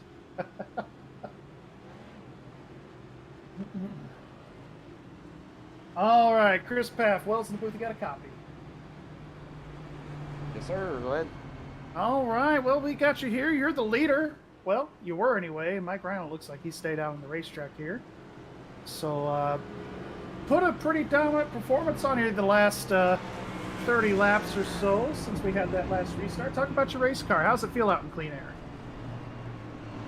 It's a whole different car in clean air. When you're up behind somebody in that dirty air, it plows, boy, it's tight. Yeah, for sure. That was definitely a caution that Gary Slapinski and Isaiah Sutherland needed there. They've kind of been the two cars that have been pretty good all night long. Any concerns with them trying to make their way up through the field? As we see, we got another couple of cars that stayed out. Here it looks like Brandon Hartwell has stayed out here. So what's your strategy going forward on this next restart? Obviously, probably the same thing now that you'll be eating up that 25 car. Yeah, kind of the same thing. I want to try to save fuel. Maybe hope this goes green. I really don't need any more cautions. Kind of used up a set of tires that I didn't want to use up. But yeah, Gary and Isaiah should be back up here. All right, Mike, you got anything for him before we let him go?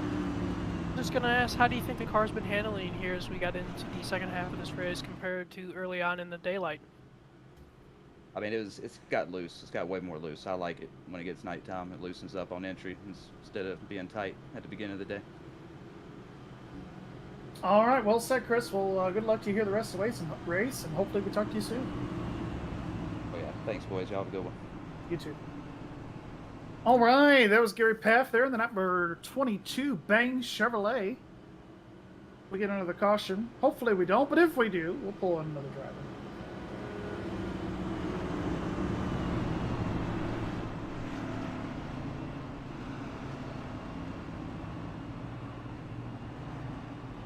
It's gonna be interesting here on this restart with Brandon staying out.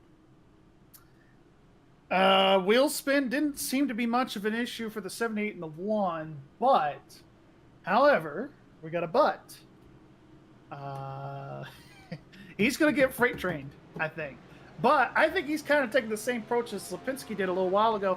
Might have had that set of tires there, trying to save a set here for the end, just in case. I know the 1 and the 78, they're going to have an extra set, where the rest of these guys, they might not have a set, so... It'll be interesting how they figure that out.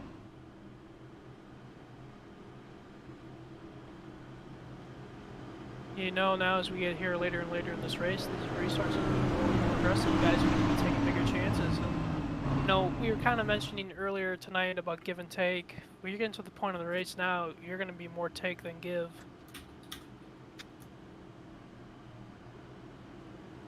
Gary, that's definitely something we need to watch for here on these restarts. The more take, Yeah, rather the further along we get into this race, we got about 60-ish laps to go here. 68, 69, somewhere around in there. These guys are definitely going to be going all out here once the green flag drops again.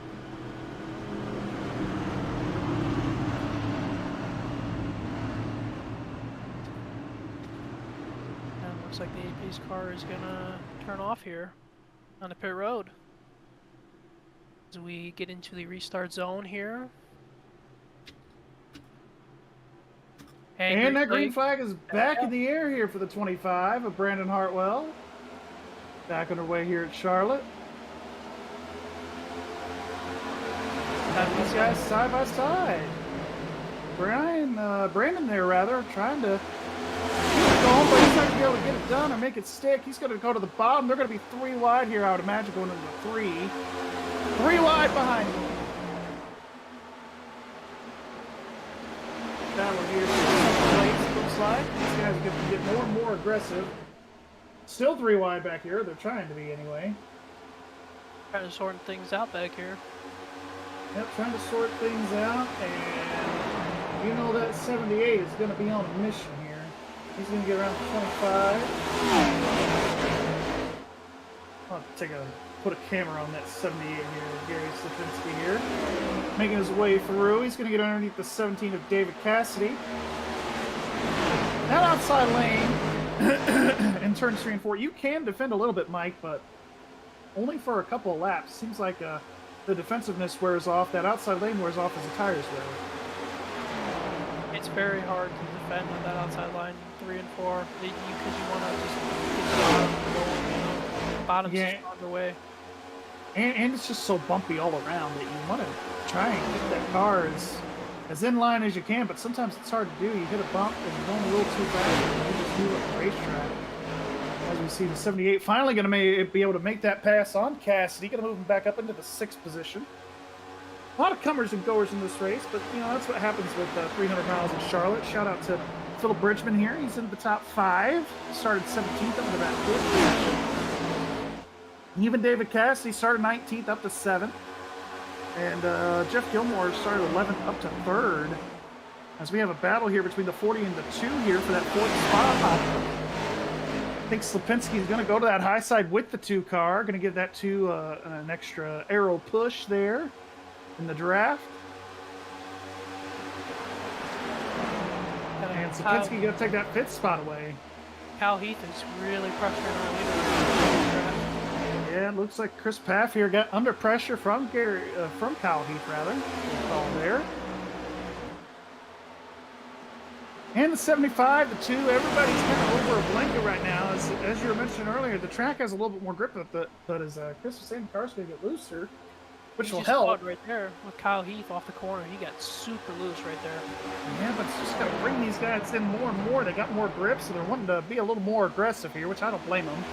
I would be too, but tire management is still going to be one of those keys here, as this is a fixed setup race, as we mentioned before. Cassidy is looking these guys right here. Yep, these guys really catching on here. Slipinski's still trying to make his way up through the field. Going to try and make a pass here on 4th place of Brandon Sheets here. And shout out to Cannon. Oh yeah, absolutely. He's been one of the guys on the move here. Oh, we got another yellow. Caution is out. And I think Chris is still going to be able to keep that lead. Kyle wasn't able to quite take that lead away. Big crash here on the backstretch. Calvin Miller's involved in the crash. Looks like the 28 as well. We'll have to take a MaxspeedTV replay and look at that. See how that originated. Look like There was contact there between the, oh, a little bit of netcode there between the 20 and 73. yeah, it looks like I don't know if the 20 just came up or was it a Yeah, little the bit of 20 netcode? was coming up and the 73 was holding his line, but it looked to me like there was netcode that caused that contact. Yeah, And it looks just, like netcode. yeah, and the 28's going to get involved in this, unfortunately. Re-rack them, restack them. Got another caution. That was a caution that the 25 of Brandon Hartwell wanted to see. And Calvin was in the position for the lucky dog, but not going to get it because he was involved in this crash. So it looks like to me it's going to be Matthew Hunsaker is going to be your lucky dog under this yellow.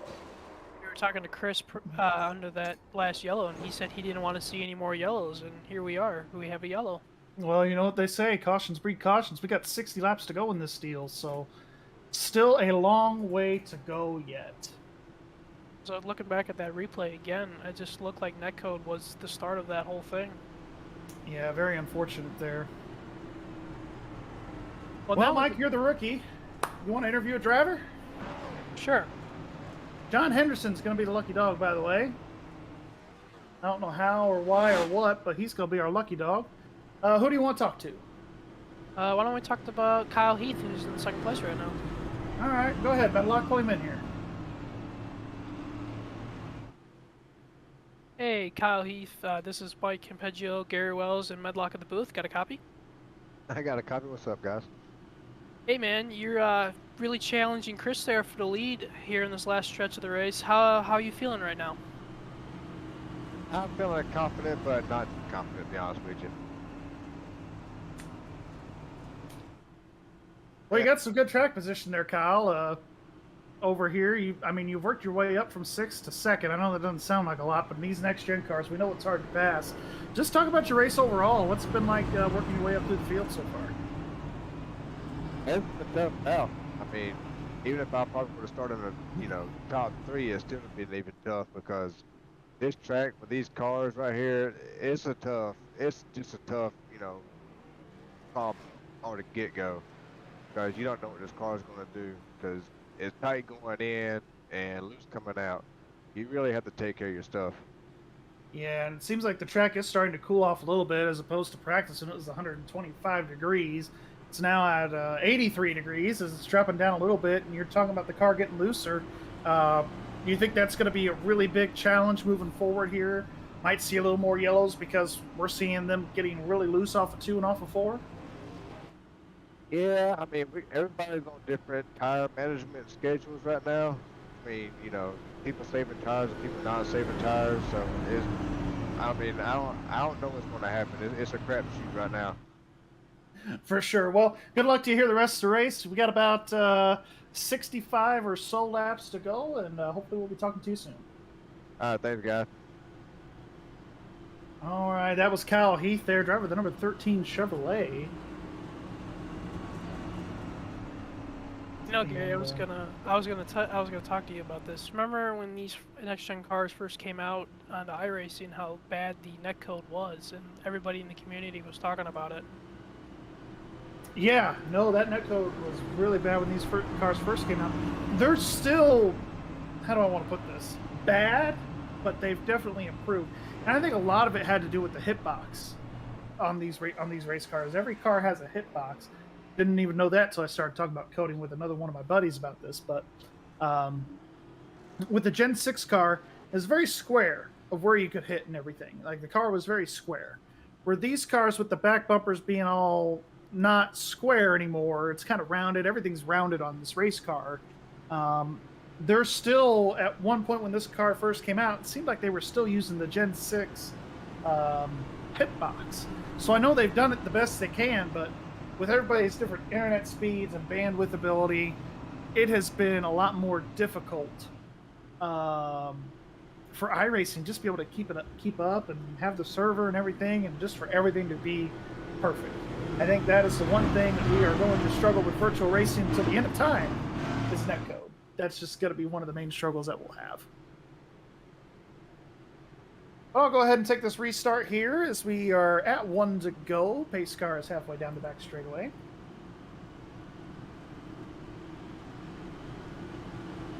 do you say as soon as we restart this race, we go for another crank it up with these guys here later on in this run here? That sounds good to me. All right. I love that idea too. Best idea I've had in a while.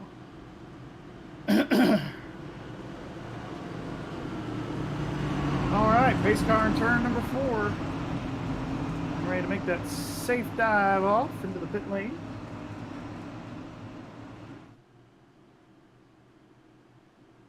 Pace car is off. Waiting on that green flag from Barney, whatever.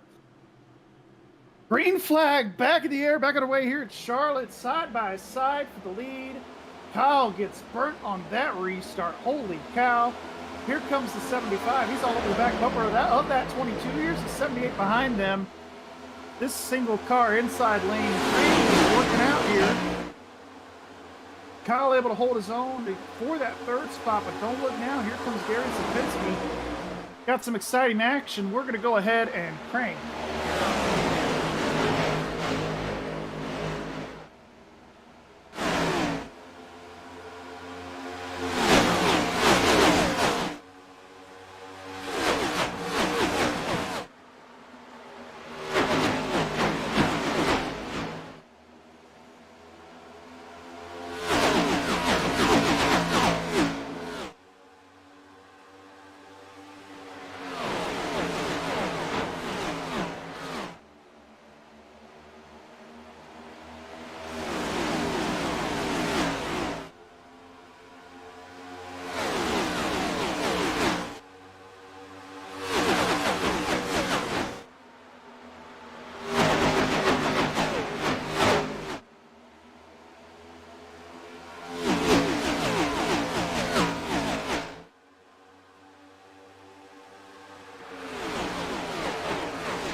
Alrighty, we are back here at Charlotte. We did have a lead change. Jeff Gilmore was able to take the lead on that last restart. We got a tight battle here for second now. 3-way battle between the 13th of Kyle Heath, the 78 of Slapinski, and the 22 of Paff. These guys are not settling down here. We got racing all over the field here, Mike. We do. We even have some battling behind these guys between Isaiah in the 1 and Brandon in the 2. Back half of the top 10 is really tight together right now. Well, and I thought Kyle made a very decent point under that last interview we did with him under caution. Everybody on different strategies right now. You could tell Kyle maybe have been wanting to save, but he hasn't really been given an opportunity since the drop of the flag. And I think the 22 of Chris Paff felt the same way. I think so too. Now Sapinski really right to the back bumper of Gilmore for the lead. Yeah, he was about ready to take the air off that spoiler. I tell you what, coming off of turn number 4. 75 going to lead another lap. But I don't know how much longer he's going to lead because that 78 of Sapinski is all over the back bumper. Here comes the 13 upstairs. He's going to try to make a power move to the outside. What a move on that outside line. Look at it. Oh, it didn't Oh, work he's out in the for him. fence. Never mind. That was short-lived. That was exciting, though. That was an exciting move. That was an exciting move. Hey, you got to try something here. He's going to fall back to the 4th spot. 22 of PAF going to take up into 3rd. Top 4 cars, you can throw a blanket over them right now. They're still side by side in the second pack back there. There's Chris, he's gonna go to that outside. Gary's gonna go to that outside line. For the lead, battle for the lead. Here comes Sapinski. Battle for the lead. outside. He's got help there up top. And this is where you're gonna see the draft get put into play right here with all these And the guys. 22 is helping the 75. Here comes that draft. Where are these guys going to go? I think the 78 is going to lead that lap by a half a car length. And he will. Oh, we got one on the grass. One in the grass. He's back up on the racetrack now. Like the one car was in the grass or just a car in the grass? There's just one car on the grass. It was the 88 of Cameron Smith. That was him in the grass in the front straightaway. Man, that's unfortunate. We got a 5-car battle here, actually, Mike. 2nd, 3rd, 4th, 5th, all side by side, but they're keeping up with the 78. If they keep battling side by side, which is what Slipinski wants to see, he's going to start walking away from these guys. And he is. He's loving what he's seeing in that mirror right now. Oh, the one pushed up a little bit. He's going to have to lift for the 13. What an incredible battle we're seeing here.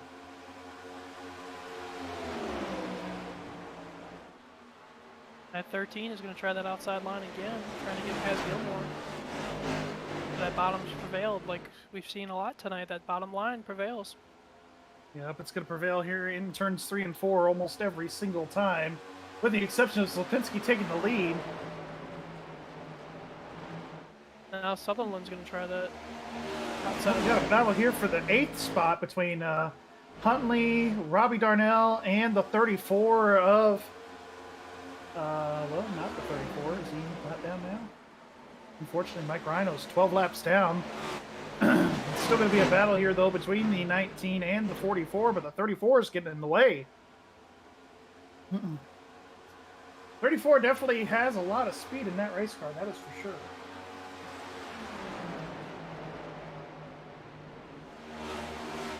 And it looks like Isaiah was finally get that move underneath Hartwell. He finally got past him. In the top 5, Isaiah goes. Yep, there he goes. He's going to go underneath the 1 car here, like you were saying. Top 6 cars all within their own little pack here at the moment.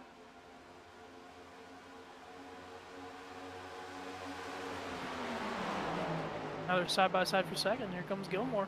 Yep, here comes Gilmore to the outside here of Path. He's going to make it stick. He's going to lunge out ahead for a minute here. We'll see what happens in 3 and 4.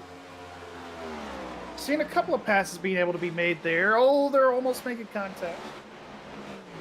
He's really trying to get down on the door of Pratt. Yeah, you really have to be careful down there, especially in 3 and 4. It's so bumpy. You got to be careful with how much side draft you use. Oh, the Contact. 13.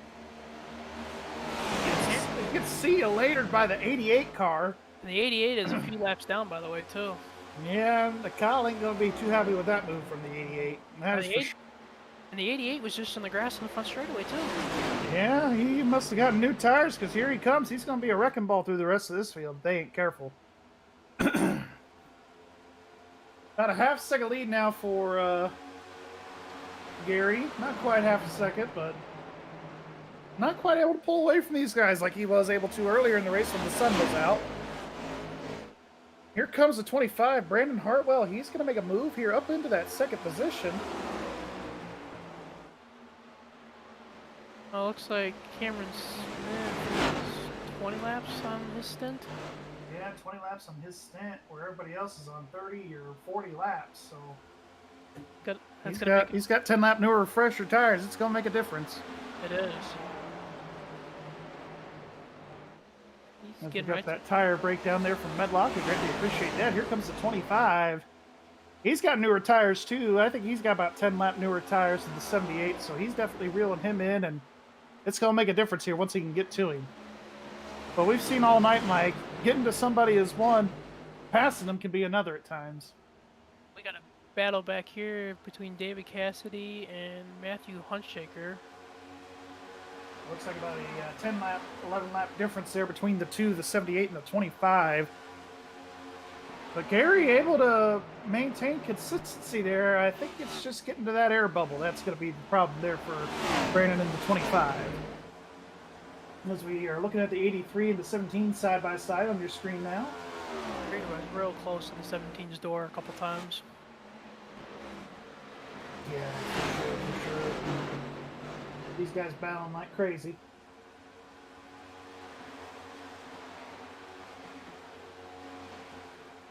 And Matthew is a lap down, by the way. Yeah, Matthew is a lap down, so not for position. Him and Calvin Miller right there are battling to be the first car one lap down. Yep, and what's tricky about this lucky dog thing here, we'll talk about it again, we've talked about it a couple times. If you are the first car a lap down, 1 lap down or more, and have not been involved in an incident, you will get the free pass. So if you're not involved in the caution, you don't hit the wall, you don't hit another car or anything else, you'll get your lap back. If you don't, you will not get that. Well, just went to the lead right there. We were just about to talk about that. Yeah, Hartwell going to make that pass for the lead over Slipinski. Those tires finally paying off there for Brandon. At some point, though, these tires will even out, so we'll see who the better driver is and who's better at managing their tires. But right now, Hartwell looking pretty good in that Michigan car.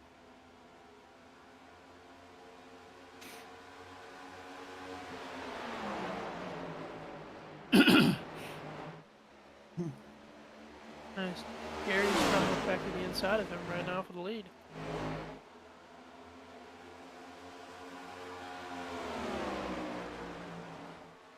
Yeah, Gary's going to keep trying, but it seems like that higher line, that second lane is working in 3 and 4 a little bit.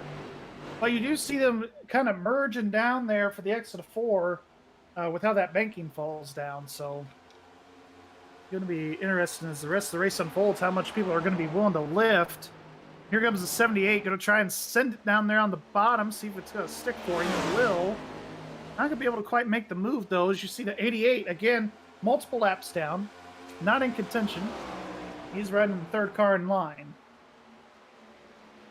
He's trying to get one of his laps back the old-fashioned way. That's right. Yeah, we're down to at least now about 34, 35 laps to go here. Yeah, about 34 laps to go here. We get a late yellow, you know all these guys are going to come down to get tires and top off with gas. Oh, we know how you feel about those late yellows. You love them. Makes for more excitement sometimes. Yep, it can. That is for sure. Now, are we going to wonder if these guys can go all the way if we don't have a yellow? Well, I mean, their fuel window is 30 or about 40 to 45 laps, we'll say. They'll definitely have to make another pit stop, I think. It's gonna be really tight. They might be able to make it in regulation, but if there's a green-white checker, they're gonna have to pit. Now it comes down as you get later and later in this run. Now you're gonna have to start lifting off the gas a little bit earlier and coasting through the corners to save as much fuel as you can. Yeah, absolutely. And we are coming to 32 laps to go here left in this race. Nice battle between Chris Paff and Isaiah Sutherland here for 4th place. And Brandon Sheets and Kyle Heath have joined them too. It's a 4-car battle for 4th place. Oh, Isaiah loose off turn 2. What a save. Yeah, major loose for the 1 car there off of turn number 2. He's going to reel that car back in. Chris Paff falling back to 5th here on this run so far. Sutherland going to fall way back. Let's see what he's doing here. He's coming down to pit road. He's saying, screw it. Here I come. Give me some tires. I might need to change the underwear too after that. Cole Brown moment for sure.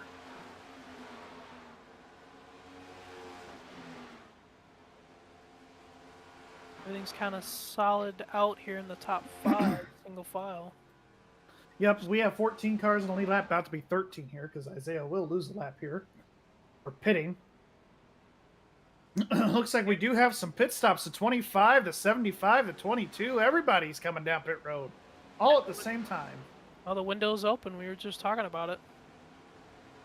Yeah, that window is wide open indeed. 30 laps to go in this thing. Now, here's the thing you can't do on these last pit stops. You cannot Speed.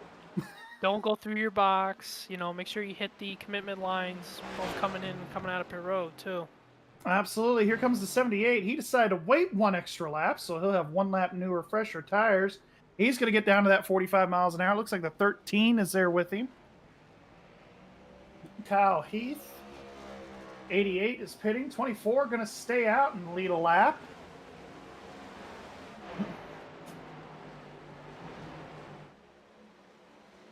Going to be a nice, interesting run here the last 28, 29-ish laps here. Started 27th, or I'm sorry, 25th, Jason Adams did, according to my graphics here. He's got that to nice the Jeff number Gordon 1 pink spot. car, first place Sure out in does. the wind. That looks awesome. Looks awesome to see, but hopefully he don't run out of gas like the 83 did a while ago. That would be critical. Make sure you're paying attention to your fuel gauges. This is the time of the race, too, that you're going to see a couple of these guys. They're going to try to run in as far as they can. Just hope they get a yellow and they trap the guys that just pitted a lap down or on the tail end of the lead lap. Yeah, it looks like the 78 going to be staying on the lead lap, actually, I think. Because these guys stayed out. Yeah, he didn't even lose a lap. Gary timed that perfect. He's the last car on the lead lap in 6th position. The 5 guys in front of him have not pitted yet. Although Brian did pit, so 4 guys did not pit. Well, Between him and Philip Bridgman, David Cassidy, John Henderson, and Jason, those are the 4 cars that have not pitted yet. the 58 is coming this time. I just heard him over the radio say he's coming to pit road. Looks like the 40's making a similar maneuver, making his way downtown. Ooh, Oh, the sideways. 58 heads sideways. He saves it. I wonder if he was speeding, though. Well, he has until that yellow cone, so it'll depend on where he was at that yellow cone. If he stays there past the 15 seconds, I think we know what happened. I'm there to get right side tires. Now he's coming over to the wall to get a left sides. Leaders on pit road. Jason Adams coming to pit road right now. And the 58 did not speed. Here comes Jason Adams. He's going to hit that commitment line. 45 miles an hour. Very nice entry. Going to turn the lead over to David Cassidy. He's going to be out front right here. David Cassidy is going to be your leader. Philip Bridgman in 2nd.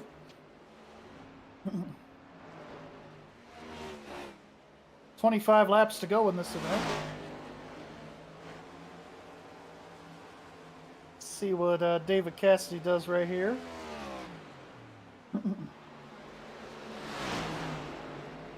David's going to stay out. Phil, is he going to pit? They're going to... No, sir. He is also going to stay out here. 1 more lap at least. They're going to These are the last 2 that have not pitted, Mike.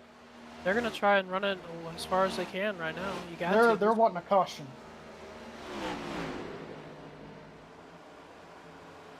Now, as of right now, once everything cycles out, it looks like Brandon is going to have a 2-second lead or so over Gary Slapinski. 17's pitting. 17 is making that hard left turn. 40's He going to is stay out coming in. again.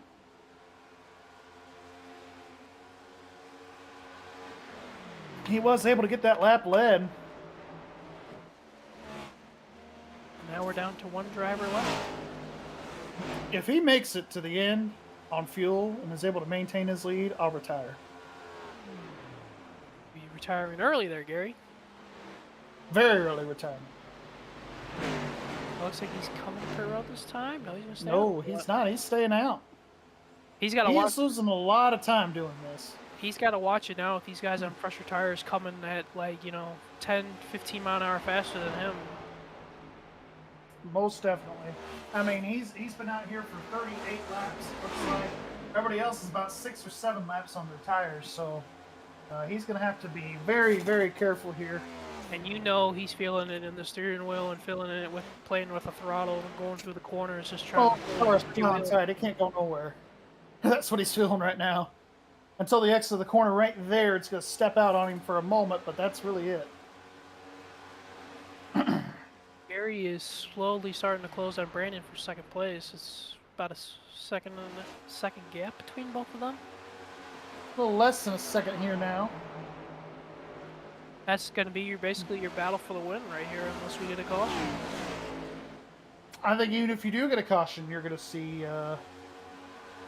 This is probably going to be a battle for the win between these two. Phil's still staying out. I gotta admit, I'm pretty impressed. 20 laps to go here on MaxspeedTV, and the man is staying out. He does not care. Here's another thing. The guys behind him, Brandon and Gary, are catching him super quick, too. Yeah, it's not even worth it for him at this point. I think he knows that, so he's begging for a yellow. But I don't think he's going to get one.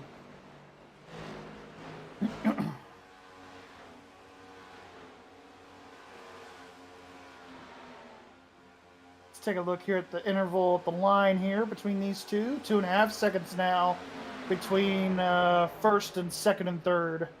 Gary's just looking to the inside of Brandon here as we now get off turn 2.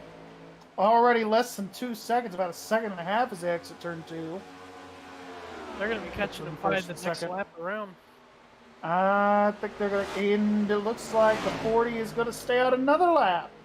Here they come behind them, side Here by they side. come. 17's going to go to the outside of the 40 here. Side by side for second / the lead. Oh, they're going to catch Whenever they him get side around by us. side. What are they going to do? He's going to go to the top. Leaders are going to go to the bottom, and Phil's going to fall back to third. Now it's going to be a battle between the 78 and the 25.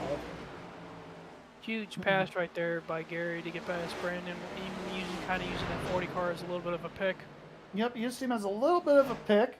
Now it's going to be interesting to see what the 25 does here. If he's able to do anything at all. It's basically your main battle for the lead. Everything else in the top 10 has been single filed out with a good amount of space. Yep, 17 laps to go here. The battle. Looks like the battle here with Jeff Gilmore and Isaiah Sutherland and the 22 of Chris Paff. There's a good battle back there for 10th place between Jason Adams and Brian Huntley. We're running for 10th. A super close battle back here. Yeah, super close battle between those two drivers. Jason having a good recovery here from earlier. Started 25th up into the top 10. Or just outside it now in 11th. We're going to have 15 laps to go once these guys hit the line here. Yeah, Gilmore and Paff and Sutherland and Sheets, they're all really close together here for 4th on back. Yeah, but they're going to be running that 40 car down in a hurry. Yeah, they're already right to him, basically. I am surprised that 40 car has stayed out this long. Maybe he thinks he can make it on fuel. I'm not entirely sure.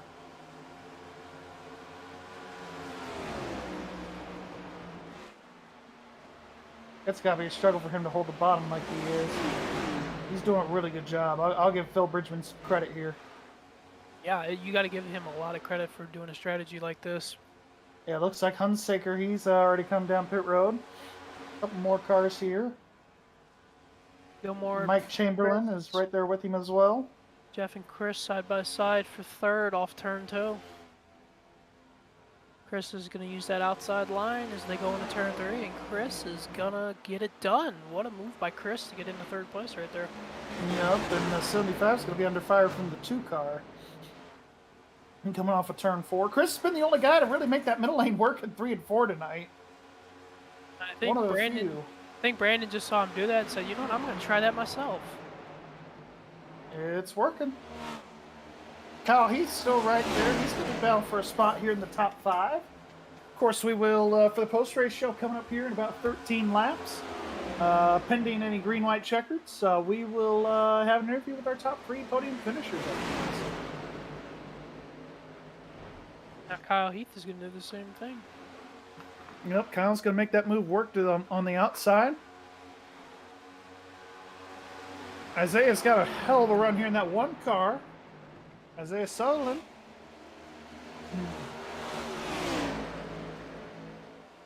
Just a quick update back up front. Gary Shapinsky's out now to about a second lead over Brandon Hartwell, so this is kind of the best.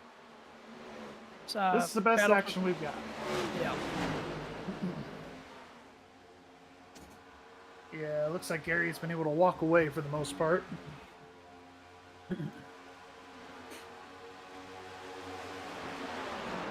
Gilmore has fallen back here. Yeah, he's falling back here late in the going here. Ooh, a little bit of contact right there. Yeah, almost even more contact. I thought 13 was going to get turned there by the 75 for cutting him off. We got 10 laps of racing to go here. 10 to go amongst our leaders.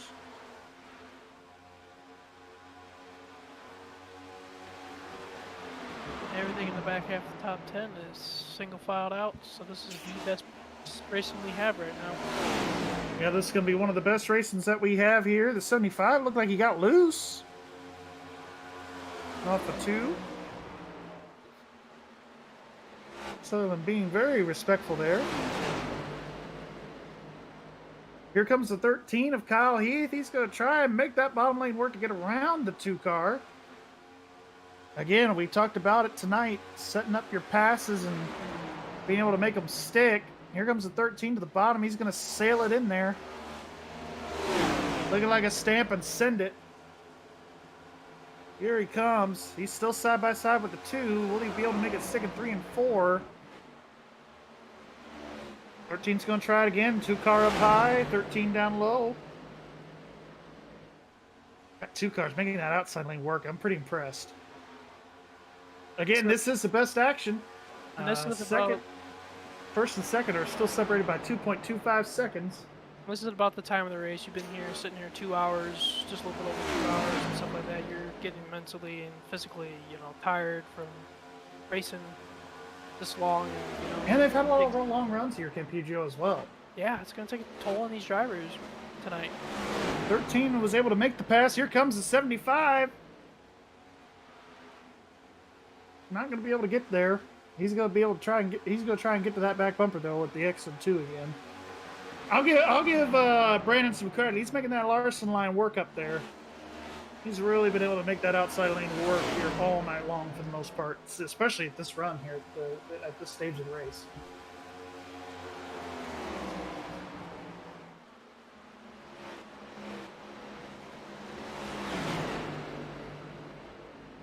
He's leaving that bottom open for Gilmore, but it just seems like Gilmore can't get the power down to get by. Yeah, he's inviting Gilmore to come down there, but it's just he's not able to quite get there. So we're down to the last 6 laps here. Yep, last 6 laps of this race here, 300 miles, 200 laps. And Gary has opened it back up to now at least about 2.9 seconds.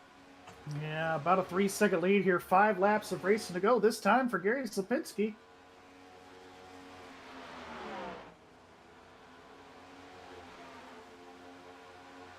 Not much of a battle here, except for that 3rd spot potentially brewing.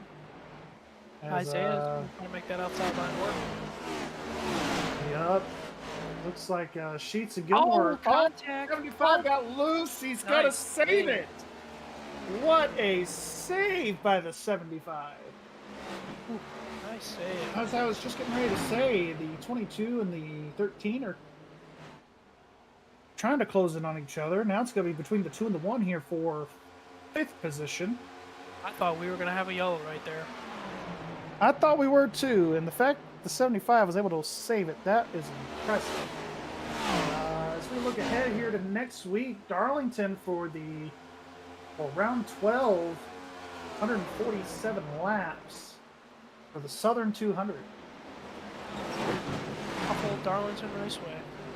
Yeah, we just got done racing there too, didn't we? We did. And that was a fun race too. It was. It was a good race that night, for sure, for sure. Now we're getting ready to come to 2 laps of racing to go. Again, this, oh, the 28 bouncing off the fence. A lot of lap traffic these second and third place guys are dealing with right now. A lot of lap traffic. It's really reeled in the 2 and the 1, the 13 and the 22 battling for second, or battling for third. 2 to go. Gary's out to a 4.5 second lead, and Gary's just trying to get back to the white. He's trying to get back to the white flag. Like, please don't wreck. Please don't wreck. Let me just get to the white. Let me just take the white here so we all can go home, okay? Y'all can do whatever you want as soon as that white flag comes out. And the 13 is loose. Here comes the 22. It's going to open for a spot for that podium. 22 going to try to send it in there. These cars are driving terrible right now. White flag in the air. This time by Gary Slipinski is your race leader. 1 lap of racing to go by MaxspeedTV. Sim Racing Unleashed, their Cup Series here this evening. Half a lap to go here for Gary Slipinski. He's still on the set. Off into turn number 3. Hugging that white line. He is harvicking around this racetrack for the final time. Coming off of turn number 4. And Gary Slipinski is going to win the World 300 at Charlotte. Gary's your winner. Let's take a look at second and third here as they're getting ready to come off of turn number 4. Coming down to the line, it's going to be Kyle Heath. Then it's going to be the 22, and then the 2, and then the 1 there for 5th and 6th. That is your top 6. Jeff is going to recover for a 7th place finish after that wild save. Robbie Darnell in 8th. Jason Adams in 9th, and rounding out your top 10 is going to be John Henderson. We're going to pay some bills here for just a moment here, folks. But don't go away. We will be right back.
All right. Thank you, race fans, for watching. Thank you for bearing with us as we were paying those bills.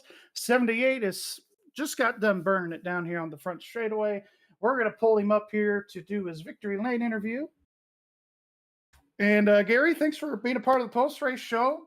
You won the first stage, you win the race, but it definitely didn't come easy tonight. Talk about your race, my friend. Oh man, it was tough. I don't know if you saw, but I didn't pit, and I went pretty much halfway through the back, and I was sweating bullets at that point.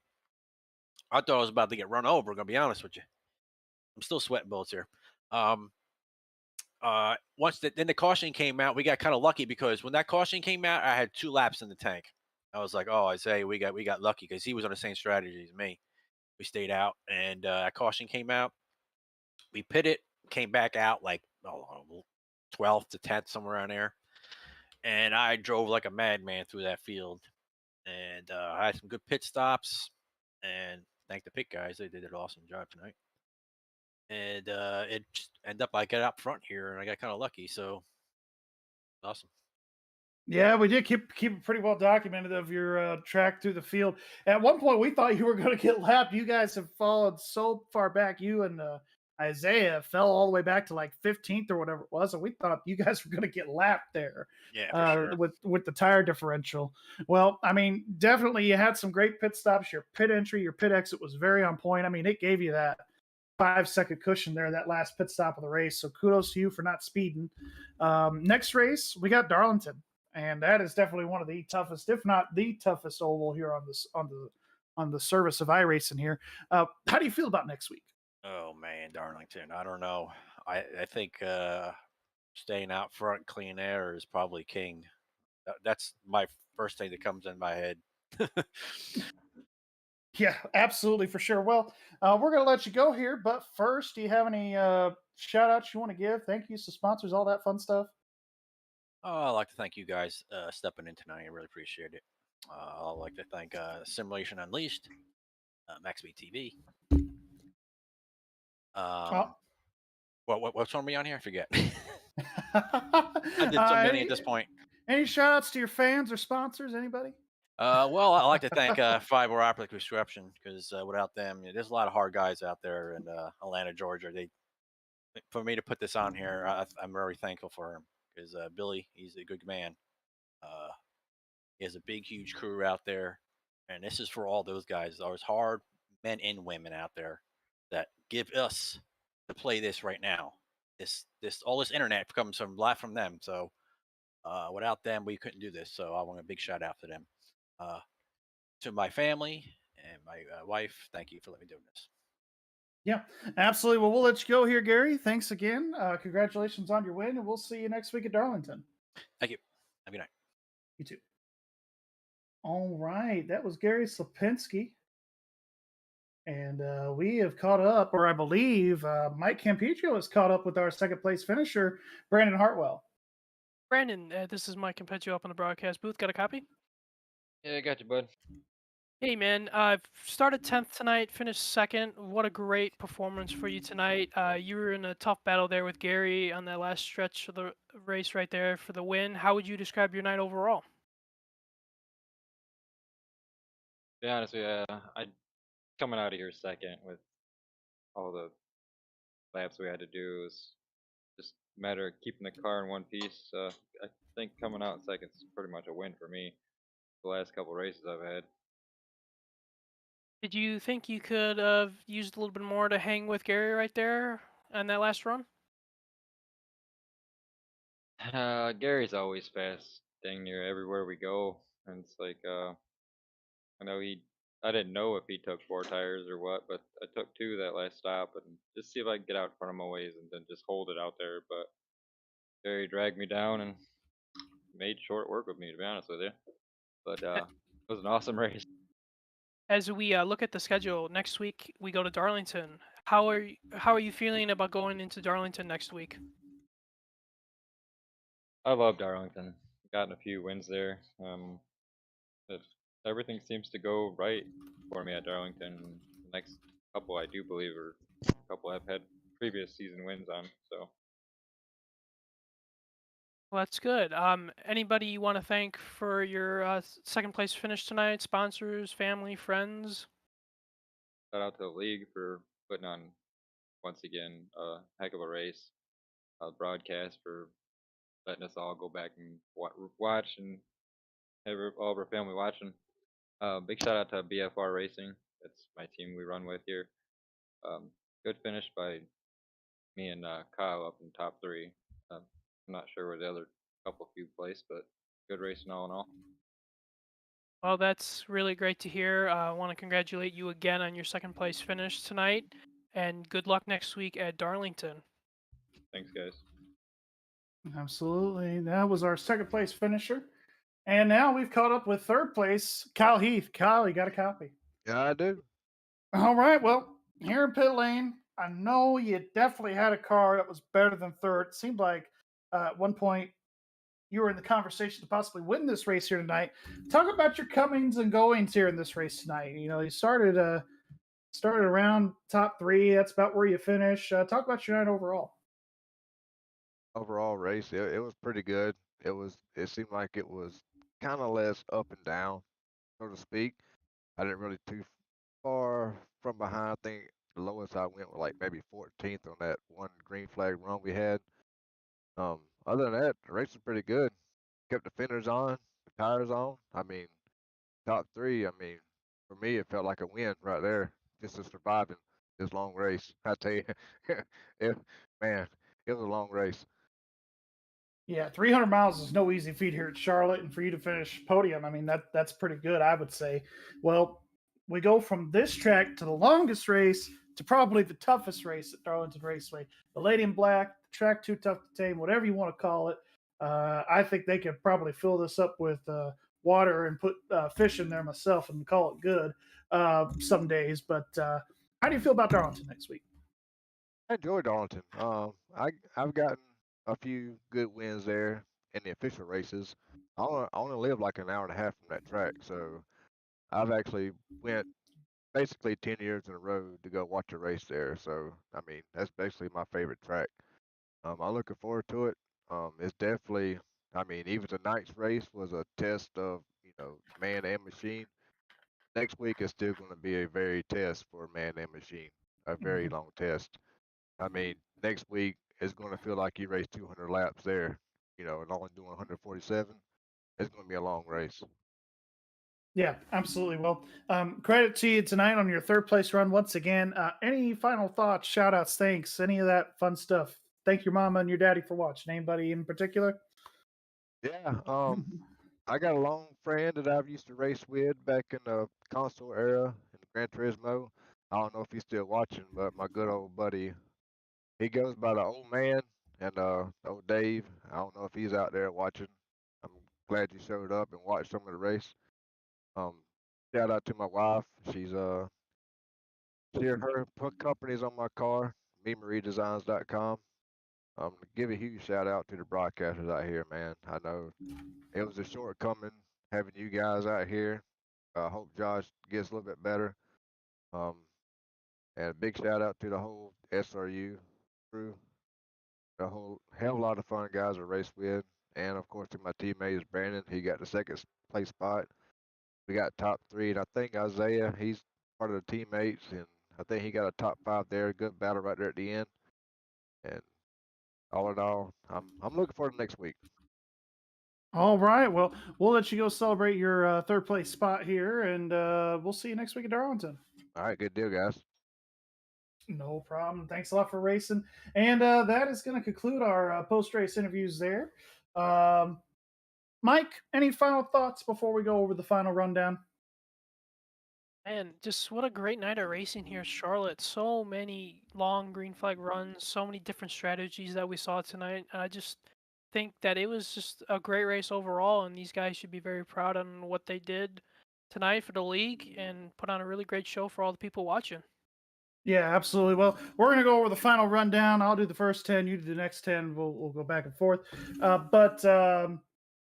Again, congratulations to Gary Sapinski on a heck of a race tonight. That was a really good dominating performance there. But of course, capping off the win, Gary Sapinski in first. Second place was Brandon Hartwell. Third place is going to be Kyle Heath. My racing crashed, so I'm relying on your ATVO. Mike, you got the results. Go ahead and read them. My iRacing has crashed as well. Oh, wonderful. Okay, we don't know. I'm just kidding. All right, 10-4. We cannot catch a break tonight. Hopefully, the Gremlins will go away next week for Josh. Credit to him. Thanks again, my friend. Toughing it out with us, and even with all the technical issues, you fans, you guys been watching us. Y'all been doing great. 21 likes tonight, so that's great. If you're new, again, hit that subscribe button, hit the bell, and you'll know every time we go live. So we are just waiting on the good old ATVO here so we can read the results here.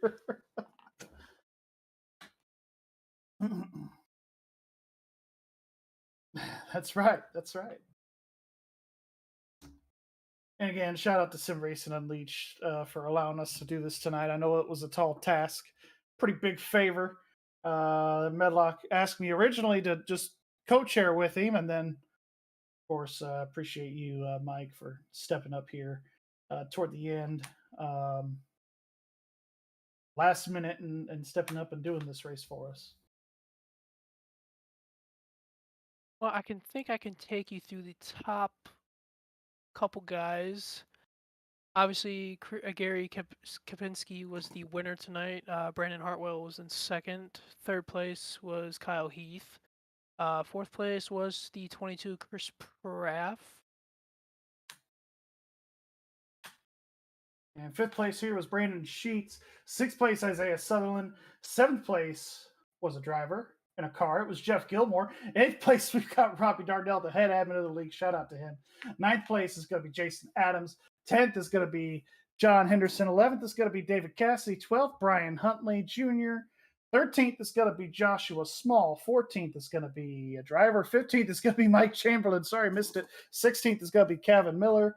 17th, we can have a roll over there. Mike Rhino. 18th is going to be Cameron Smith. And then rounding out the top 20 is going to be Matthew Hunsaker. 20th is going to be Terry Duguay. And 21st is going to be John Held. 22nd, Robert Chesewick. 23rd is going to be Kevin Roy. 24th, Larry Blair. And 25th is going to be Brian Delp. 26th, Jacob. That guy. 27th is going to be Paul Cohen. 28th, Michael Yarrow. 29th is going to be Clifton Ashley. And round out the top of the field here is going to be Mark Kochik. Any final thoughts again, Mike, before we let you go here this evening? Just another great night for this league, putting on some great racing. I'm excited to see what these guys do next week at Darlington. Darlington's a tough old racetrack, the Lady in Black, so I'm very excited to see what the race is going to be like next week. Yeah, absolutely. A great night here tonight. Gary, congratulations on that win.